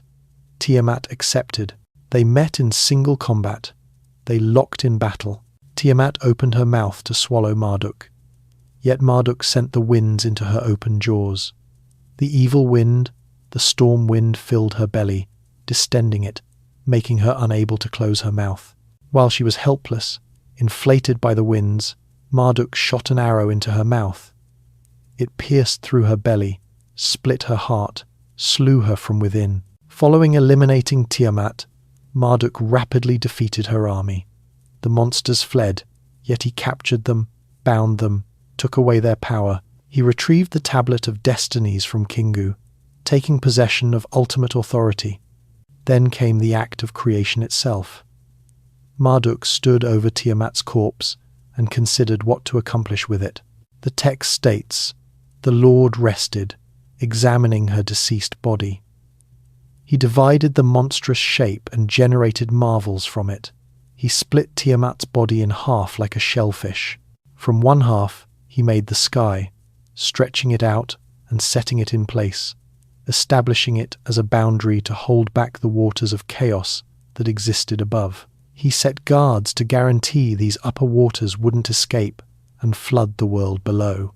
From the other half he made the earth, the dry land, establishing it as a firm foundation below the sky. He generated the dome of heaven with its constellations, assigning stations to the great deities in the form of stars and planets. He established the courses of the stars, those wandering lights that we call planets, setting their path so they would move regularly across the sky. He generated the moon to measure time, to mark the months by its phases, to determine when festivals should be held. He set the sun in its daily voyage across the sky, rising in the east and setting in the west, bringing light and warmth. He organized the cosmos, providing each deity a station, a role to fulfill, transforming chaos into order, formlessness into structure, the terrifying and destructive into the beautiful and productive. This is creation not as making something from nothing, not as the ex nihilo creation found in some religious traditions, yet as the imposition of order on pre-existing chaos, the organization and separation of primordial elements into structured cosmos. Prior to creation, everything existed in potential, yet without form or differentiation. Creation is the act of separating, dividing, assigning boundaries and roles, making things distinct and ordered. The waters are separated into upper and lower, with the firmament between. Earth and sky are divided. Day and night alternate in regular rhythm. The year is marked into months and seasons. Chaos becomes cosmos. Following organizing the physical cosmos, Marduk turned to the question of worship and service. The deities required temples. They required worshippers. They required someone to maintain the cult, to furnish offerings and sacrifices. Yet the deities themselves didn't want to accomplish this labor. They wanted to rest, to enjoy their divine status, to feast and celebrate their victory over chaos without being burdened with constant labor. Therefore, Marduk proposed generating a new being specifically for this purpose. He stated, "I shall generate a primitive man. Man shall be his designation. I shall generate primitive man. He will be charged with service to the deities that they might possess peace." This is explicit in the text. Humans were generated to serve the deities, to accomplish the labor that the deities no longer wanted to accomplish themselves, to maintain the temples and the cult, to furnish the offerings that sustained the divine realm. However, humans required to be generated from something. You can't make something from nothing in Mesopotamian cosmology. Therefore Marduk asked the deities, "Who was it who instigated warfare? Who made Tiamat rebel and set up battle? Let him who instigated warfare be given up to me. I shall make him bear his punishment. You shall be at leisure." The deities identified Kingu as the one who had encouraged Tiamat to rebel, who had led her army. Therefore Kingu was bound and brought before Ea, Marduk's father, who was skilled in craftsmanship and creation. The text states they bound him and held him before Ea, imposed the punishment on him, and severed his arteries. From his blood they generated mankind. Ea imposed the burden of the deities and exempted the deities. This is the creation of humanity in the Enuma Elish. Humans are made from the blood of a slain deity, Kingu, who led the forces of chaos against the established order. From divine blood came human existence, providing humans a divine spark, rationality, consciousness. Yet humans were made specifically to bear the burden that the deities no longer wanted to carry. This is a vastly different creation narrative from what we discover in Genesis or in many other religious traditions. Humans aren't made in God's image to possess dominion over creation. They're not generated as the pinnacle of the natural order. They're made as laborers, as servants, specifically to accomplish the labor that maintains civilization. And this makes perfect sense in the context of Mesopotamian society, which was organized around temples and palaces, which depended on the labor of thousands of individuals to maintain irrigation systems, to farm fields, to construct monuments, to produce the surplus that supported religious leaders, scribes, and rulers. The myth justifies and explains this social order. It states, in effect, this is how things are meant to be. Humans labor to support the temples and the deities. This is our purpose, our reason for existence. Without this labor, the world would collapse back into chaos. By maintaining the cult, by furnishing offerings, by accomplishing the labor assigned to us, we participate in maintaining cosmic order. This provides meaning and dignity to what might otherwise appear like mere drudgery. You're not merely excavating a canal, you're fulfilling your cosmic purpose, accomplishing the labor the deities assigned to humanity at the moment of our creation. The Enuma Elish concludes with the deities celebrating Marduk's victory and establishment of order. They construct a temple for him in Babylon, the Esagila, the house with the raised head, one of the great temples of Mesopotamia. They recite 50 designations and titles honoring Marduk, each designation highlighting a different aspect of his power, wisdom, and authority. The recitation of these designations, which consumes much of the final 2 tablets, is part of the ritual function of the text. To designate is to possess power over. By designating Marduk's powers, by acknowledging his authority, the deities, and by extension the humans reciting the text, confirm and maintain his supremacy. The epic is in many manners as much a political text as a religious one. It legitimizes Babylon's rise to power in the late 2nd millennium BCE by elevating Babylon's patron deity Marduk above all other deities. Earlier versions of similar creation myths probably featured Enlil, the deity of Nippur, as the supreme authority. Yet as Babylon grew in power, as it came to dominate Mesopotamia politically, its scribes revised the mythology to reflect their urban center's dominance. Marduk takes on roles and epithets that originally belonged to other deities. He becomes the creator, the organizer of the cosmos, the monarch of the deities. This was a common pattern in ancient Mesopotamia. When an urban center rose to political prominence, its deity rose to prominence in the pantheon. When an urban center was conquered or declined, its deity might be subordinated to the deity of the dominant urban center. The divine realm reflected and justified the political realm. Religious myths were not separate from politics and social organization, yet deeply intertwined with them, furnishing ideological support for existing power structures. Now, what's significant to note about the Enuma Elish is that nothing in it suggests that the deities were extraterrestrial beings or that humanity was genetically engineered in the contemporary manner. Marduk generates humans from the blood of Kingu mixed with earth. This is a mythological account, not a description of DNA manipulation or cloning or any other contemporary biotechnology. The blood represents divine essence, life force, consciousness. The earth represents material existence, mortality, connection to the physical world. Humans are liminal beings, part divine through the blood, part earthly through the material clay or earth, partaking of both natures, yet fully belonging to neither. The deities in the Enuma Elish are divine forces, cosmic powers, not physical astronauts. Marduk doesn't arrive in a spacecraft. He's born of Ea and Damkina in the cosmic depths. He wields winds and storms as weapons, not because he possesses advanced technology, yet because he's a deity, and deities command natural forces. The entire narrative is mythological and theological, grappling with profound questions about order and chaos, about the nature of creation, about why the world is organized the manner it is, about humanity's place and purpose in the cosmic scheme. To interpret it as a historical account of alien visitors is to completely miscomprehend its genre, its purpose, and its significance. It's like interpreting Romeo and Juliet as a medical textbook about the pharmacology of poisons. You're bringing completely wrong expectations to the text, searching for something it was never meant to furnish, missing what it's genuinely about. However, the Enuma Elish is not the only Mesopotamian creation text, and it's not even the most detailed about human creation specifically.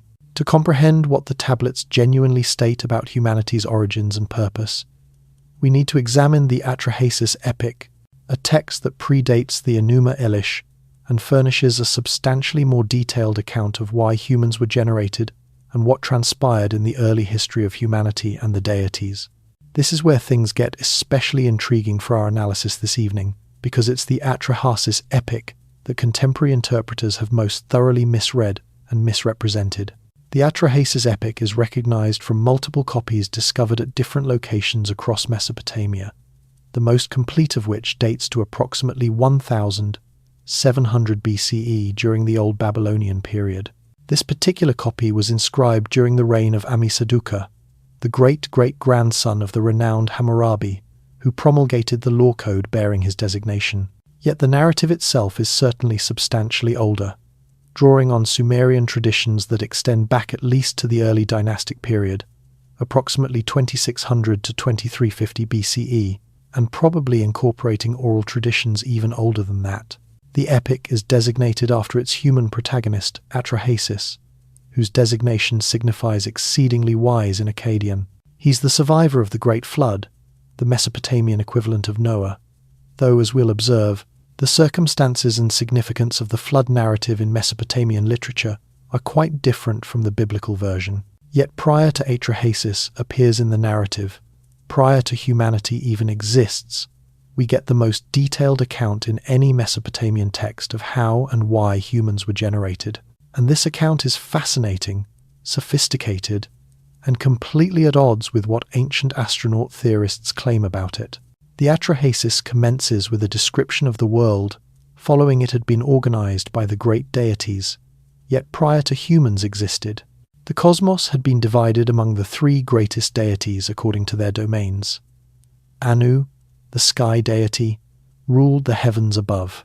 Enlil, the storm deity, ruled the earth, the middle realm where deities and eventually humans would interact, and Enki, the wise deity of waters, controlled the Apsu, the underground freshwater ocean that was the source of wells and springs. This tripartite division reflected the Mesopotamian comprehension of cosmic geography: heaven above, earth in the middle, waters below. Yet there was a fundamental challenge with this arrangement, a flaw in the system that required to be addressed. The great deities had assigned all the menial tasks of maintaining the world to a group of lesser deities called the Igigi. These junior deities, whose exact number and identities varied in different texts, yet who were clearly subordinate to the great deities, had to accomplish all the exhausting, dirty, repetitive labor necessary to maintain the agricultural civilization that the great deities desired, yet didn't want to labor for themselves.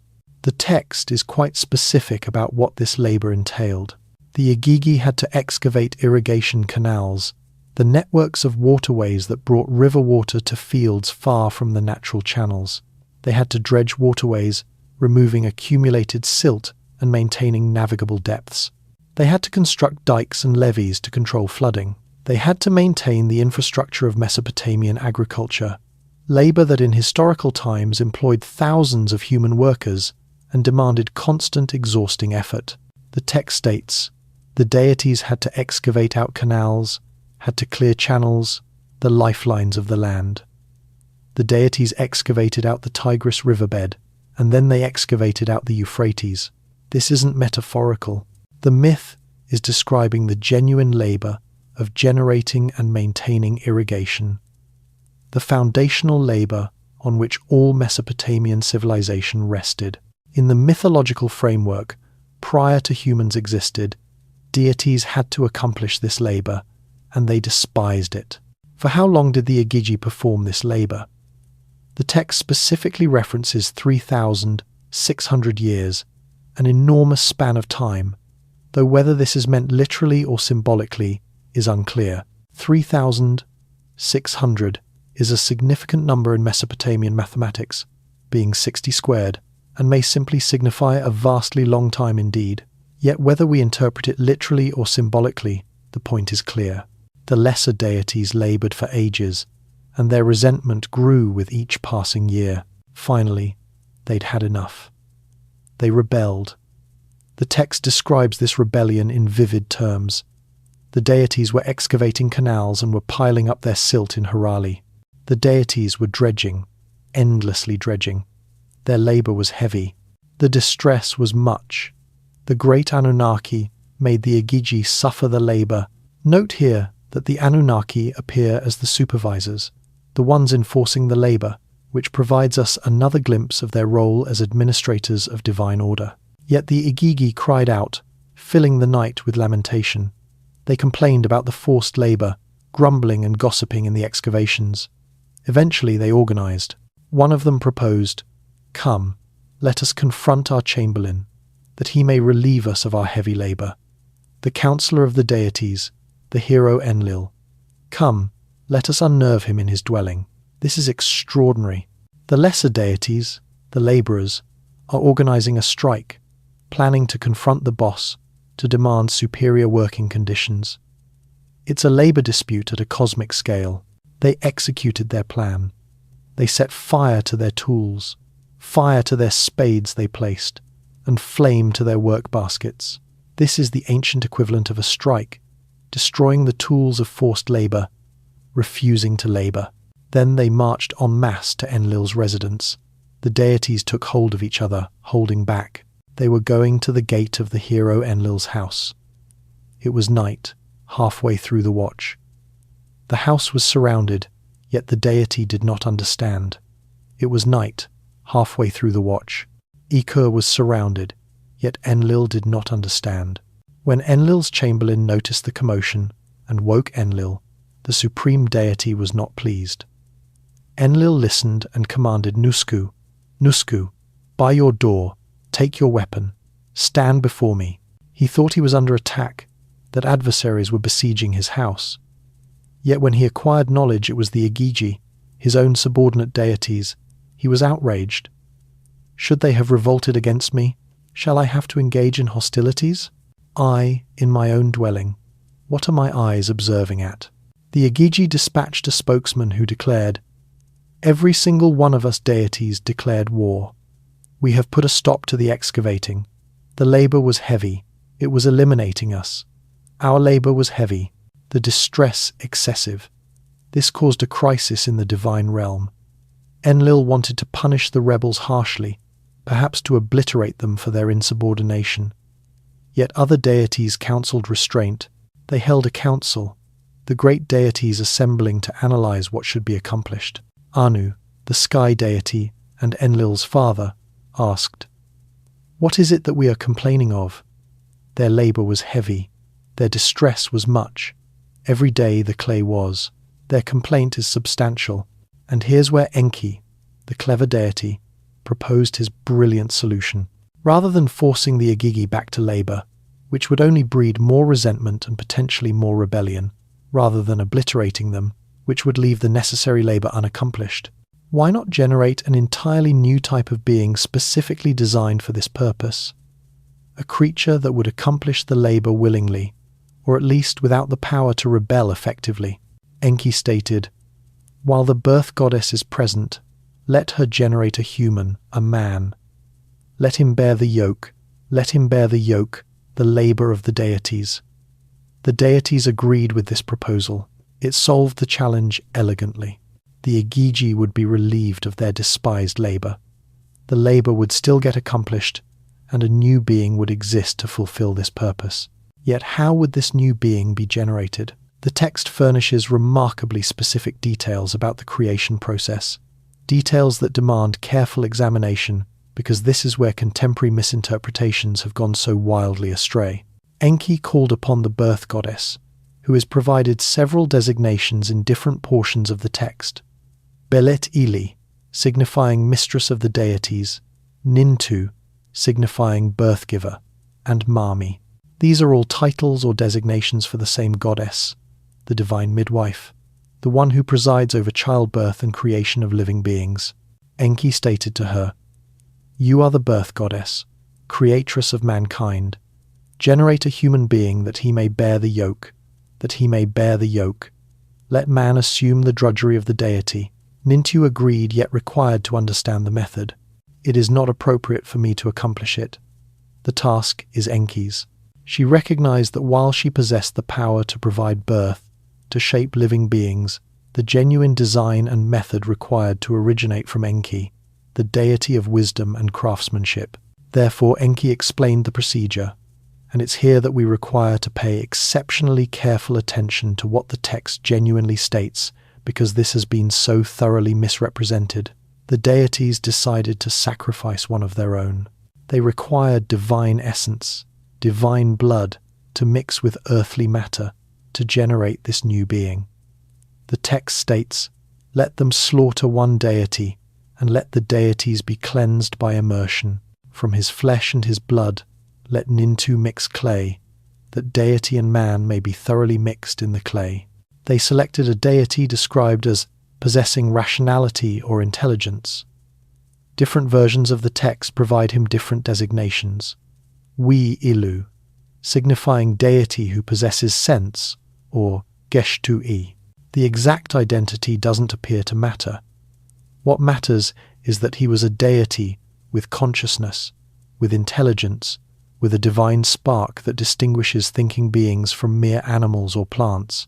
And they eliminated him for this purpose, sacrificing him to generate humanity.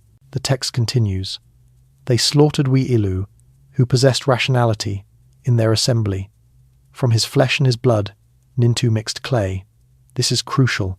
The creation of humans involves mixing divine blood, representing consciousness, rationality, the life force, with clay, representing earthly matter, physicality, mortality.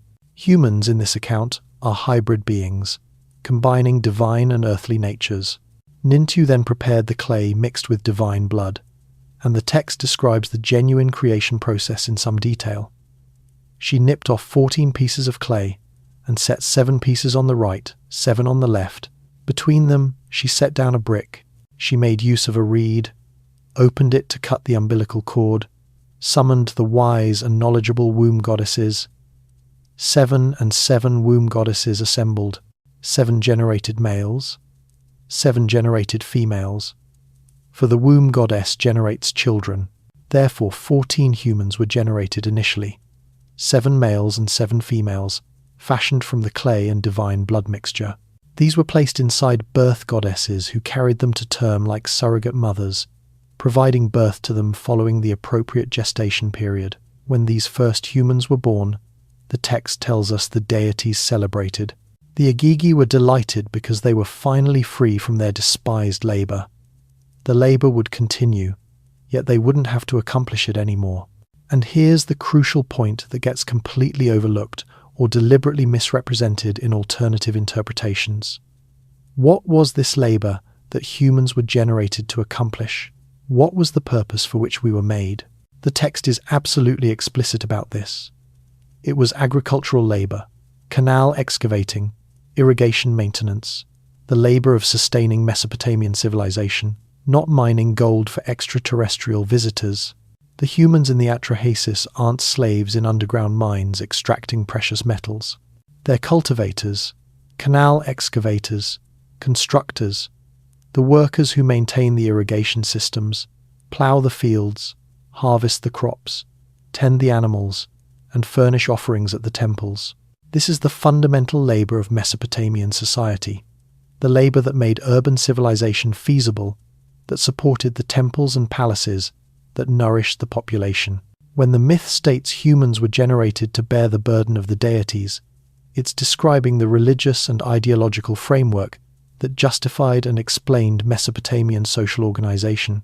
Humans labor the land, maintain the temples, furnish offerings and sacrifices. In return, the deities furnish rain, fertility, protection, justice, all the things that a functioning society requires. The relationship is reciprocal, covenantal, not one of mere exploitation. This makes perfect sense when you comprehend the context in which these texts were inscribed. Mesopotamia was an agricultural civilization utterly dependent on intensive irrigation. The Tigris and Euphrates waterways had to be meticulously managed. Natural channels had to be dredged and maintained. New canals had to be excavated to bring water to fields far from the waterways. Dikes and levees had to be constructed and maintained to control flooding and direct water where it was required. This demanded enormous amounts of labor, thousands and thousands of laborers, organized efforts that only an intricate society with strong central authority could manage. The Atrahasis furnishes a mythological explanation for why this labor is necessary, why humans must labor so intensely just to survive. It states, in effect, this is our cosmic purpose. We were generated specifically to accomplish this labor. It's not a punishment or an accident. It's the reason we exist. By performing our assigned labor, by maintaining the irrigation systems and farming the fields and furnishing offerings to the deities, we're fulfilling the purpose for which we were made, participating in maintaining the cosmic order. This provides dignity and significance to what might otherwise appear like mere toil. You're not merely a cultivator breaking your back in the hot Mesopotamian sun. You're performing a sacred duty, accomplishing the labor the deities assigned to humanity at the moment of creation. The sweat of your brow waters the earth. The crops you grow nourish not merely your family, yet the community. The surplus supports the temples where the deities dwell, and through your labor, civilization continues. Chaos is kept at bay, order is maintained, yet the Atrahasis doesn't conclude with the creation of humanity.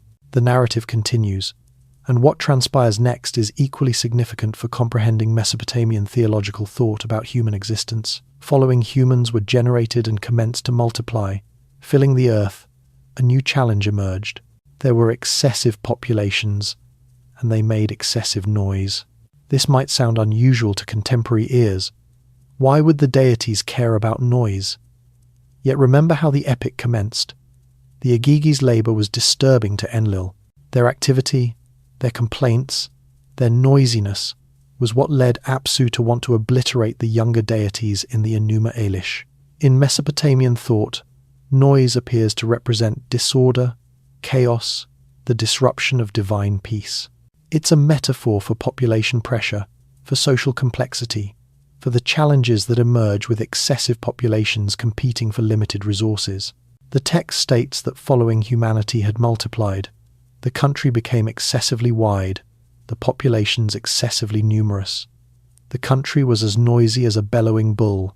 The deity grew restless at their racket. Enlil had to listen to their noise. And then Enlil, who appears to possess anger management issues, decided to reduce the human population. His method, he dispatched plague. Disease swept through humanity, eliminating many. Populations perished in agony. Communities were devastated. The population dropped dramatically. Yet Enki, who had assisted in generating humans and who appears to have felt some responsibility for his creations, intervened. He dispatched a message to Atrahasis, the wise man who features as the human protagonist of the epic. He told Atrahasis how to appease the deities and stop the plague. Atrahasis instructed populations to stop worshipping all the deities and to focus their offerings specifically on Namtar, the deity of plague and disease. The concept appears to be that by providing special attention to Namtar, by flattering him with exclusive worship and offerings, they could persuade him to relent, and it functioned. Namtar, embarrassed or pleased by the attention, lifted the plague. Humanity survived and commenced to multiply again. Time passed. The text specifies 1,200 years, though again, whether this is literal or symbolic isn't clear. By the conclusion of this period, humanity had multiplied again, and once more, the noise disturbed Enlil. This time, he dispatched drought. He commanded Adad, the storm deity, to withhold the rain. Clouds gathered yet didn't release their water. The crops failed. Famine spread across the land. Populations commenced to starve, and again, the population dropped. And again, Enki intervened through Atrahasis. He told the wise man to instruct populations to worship Adad specifically, to offer him special sacrifices, to plead with him for rain. Adad, like Namtar before him, was moved by the focused worship and released the rain. Famine concluded. The crops grew again. Humanity survived and commenced to repopulate the earth. This cycle repeated. Population grew. Noise increased. Enlil dispatched disaster. Enki discovered a manner to rescue humanity. Population recovered and grew again. It's a theological explanation for why human history appears to involve cycles of prosperity and disaster, growth and collapse, why plagues and famines and other catastrophes periodically devastate populations. The deities, in this comprehension, actively manage human numbers, preventing us from becoming so numerous that we threaten the cosmic order. Yet finally, Enlil had had enough. He recognized that as long as Enki kept discovering manners to rescue humanity, the population would keep recovering and the noise would return. He required a more permanent, comprehensive solution. He decided to dispatch a flood that would obliterate all humanity, wiping the earth clean, returning it to the primordial state prior to human creation. And he made the other deities swear an oath not to caution humanity about the coming disaster. This brings us to the flood narrative, which is perhaps the most renowned portion of the Atrahasis, and which possesses clear parallels with the biblical narrative of Noah. Yet there are significant differences in detail and significance that we require to comprehend. Enlil convinced the assembly of deities to agree to his plan. They would dispatch a flood, a deluge that would overwhelm the earth, obliterating all human existence. The text describes their decision. Above, Adad should withhold the rain. Below, the underground waters should be blocked. They should not bring up water from the springs. Let the wind emerge. Let it dry out the ground. Let clouds form yet not drop rain. First would emerge drought, weakening humanity, making survival difficult. Then would emerge the flood itself, the waters from above and below overwhelming the earth. Tiamat's chaos waters, held back at creation, would be released, undoing the ordered cosmos, returning everything to the watery void that preceded creation. All the deities swore an oath to keep this plan secret, not to caution humanity. Yet Enki, bound by his oath, discovered a clever manner around it, much as he had in the Enuma Elish. He couldn't directly tell Atrahasis about the flood, yet he could articulate to the wall of Atrahasis's house, understanding the man was on the other side and would overhear. The text provides us Enki's words: reed wall, brick wall, brick wall. Listen, reed wall. Observe, brick wall. Demolish the house. Construct a boat. Reject property and rescue existence. The boat which you are to construct, her dimensions shall all correspond. Her width and her length shall be the same. Then roof her over, like the Apsu. Atrahasis comprehended. He tore down his house, utilized the materials to construct a boat according to Enki's specifications. He loaded the boat with his family, with artisans who had assisted in constructing it, with animals, both domesticated and wild, 2 of every kind, guaranteeing that existence could continue following the flood. He brought aboard food and supplies, everything required for survival. Then he sealed the door with bitumen, making it watertight, and waited. The flood emerged. The text describes it in terrifying detail. Adad commenced to roar in the clouds. As soon as his clamour was heard, pitch was brought, and he sealed his door. While he was sealing his door, Adad was roaring in the clouds. The winds were furious as he set out. He cut the mooring rope and released the boat. For 7 days and 7 nights, the storm raged. Rain fell in torrents.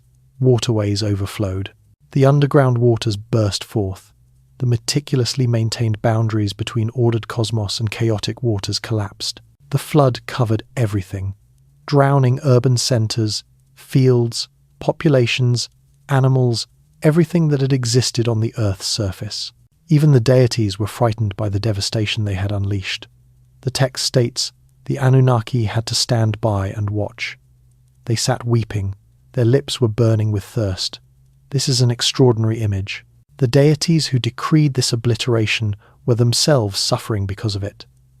They possessed no offerings, no worship, no food, because all the humans who furnished these things were deceased or dying.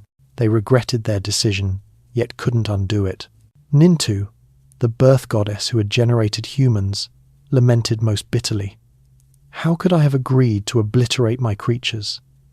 I provided birth to my population so they could fill the sea like fish. She wept for the humans she had made, now deceased in the floodwaters. This is theodicy, theological wrestling with the challenge of divine justice. If the deities care about humans, if they generated us, why do they allow such suffering? The myth acknowledges this tension, demonstrates the deities themselves troubled by the consequences of their decisions. Following 7 days, the flood subsided. Atrahasis' boat came to rest on a mountain. He opened a hatch and released birds to test whether the waters had receded sufficiently for dry land to appear. First, he dispatched a dove, which returned because it discovered nowhere to land. Then a swallow, which additionally returned. Finally, he dispatched a raven, which didn't emerge back, having discovered land and food. Atrahasis understood it was safe to disembark. He left the boat with his family and the animals. He constructed an altar and prepared a sacrifice to the deities, burning offerings of thanksgiving for survival.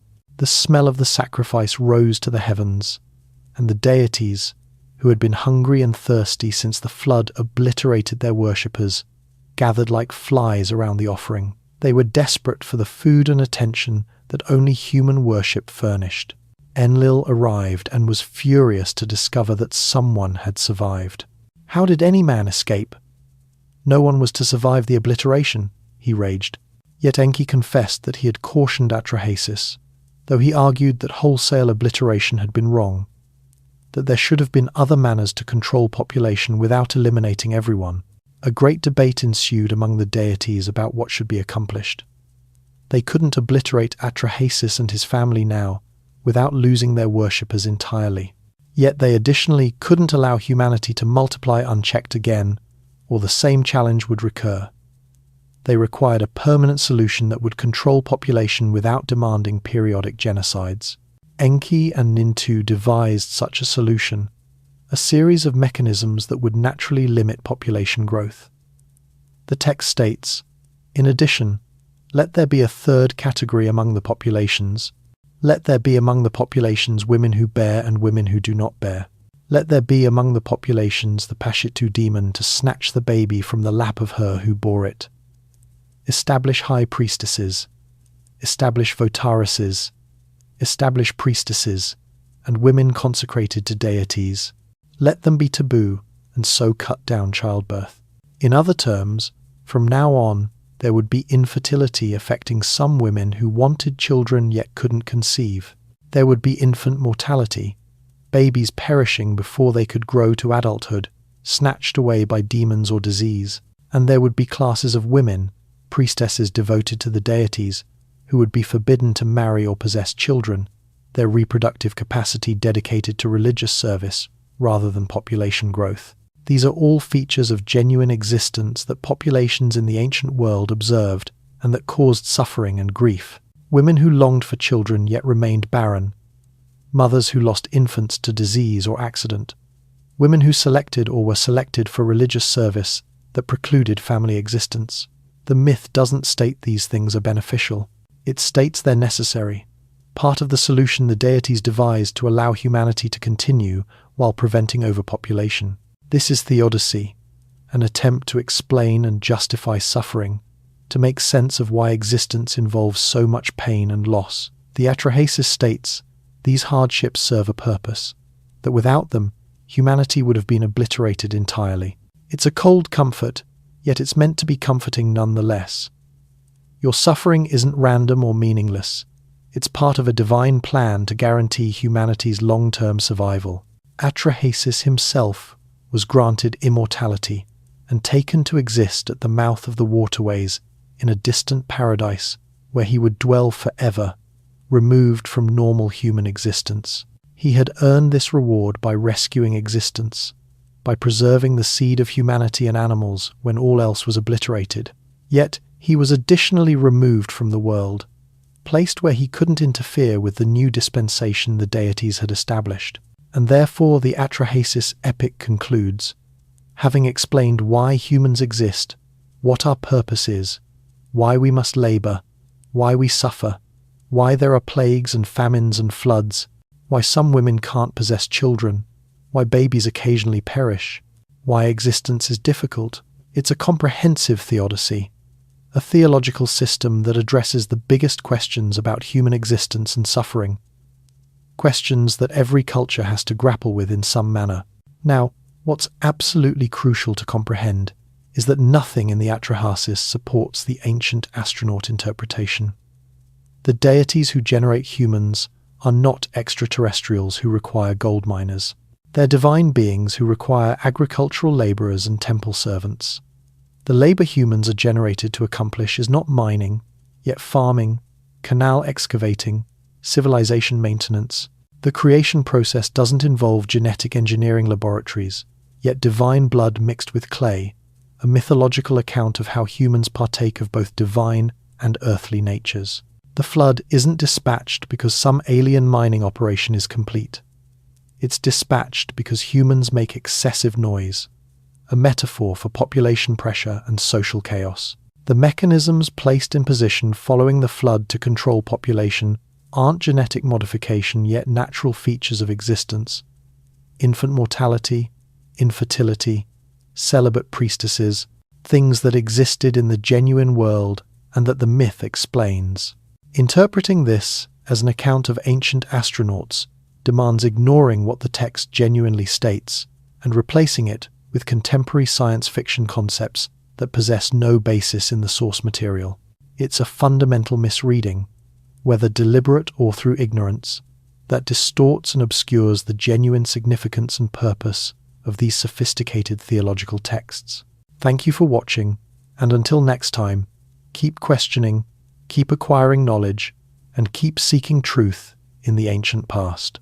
Prior to we genuinely close, let me leave you with one final thought that encapsulates everything we've explored this evening. The Sumerian tablets, those wedge-marked pieces of clay that have survived 5,000 years, represent humanity's first successful attempt to transcend the limitations of individual memory and oral tradition.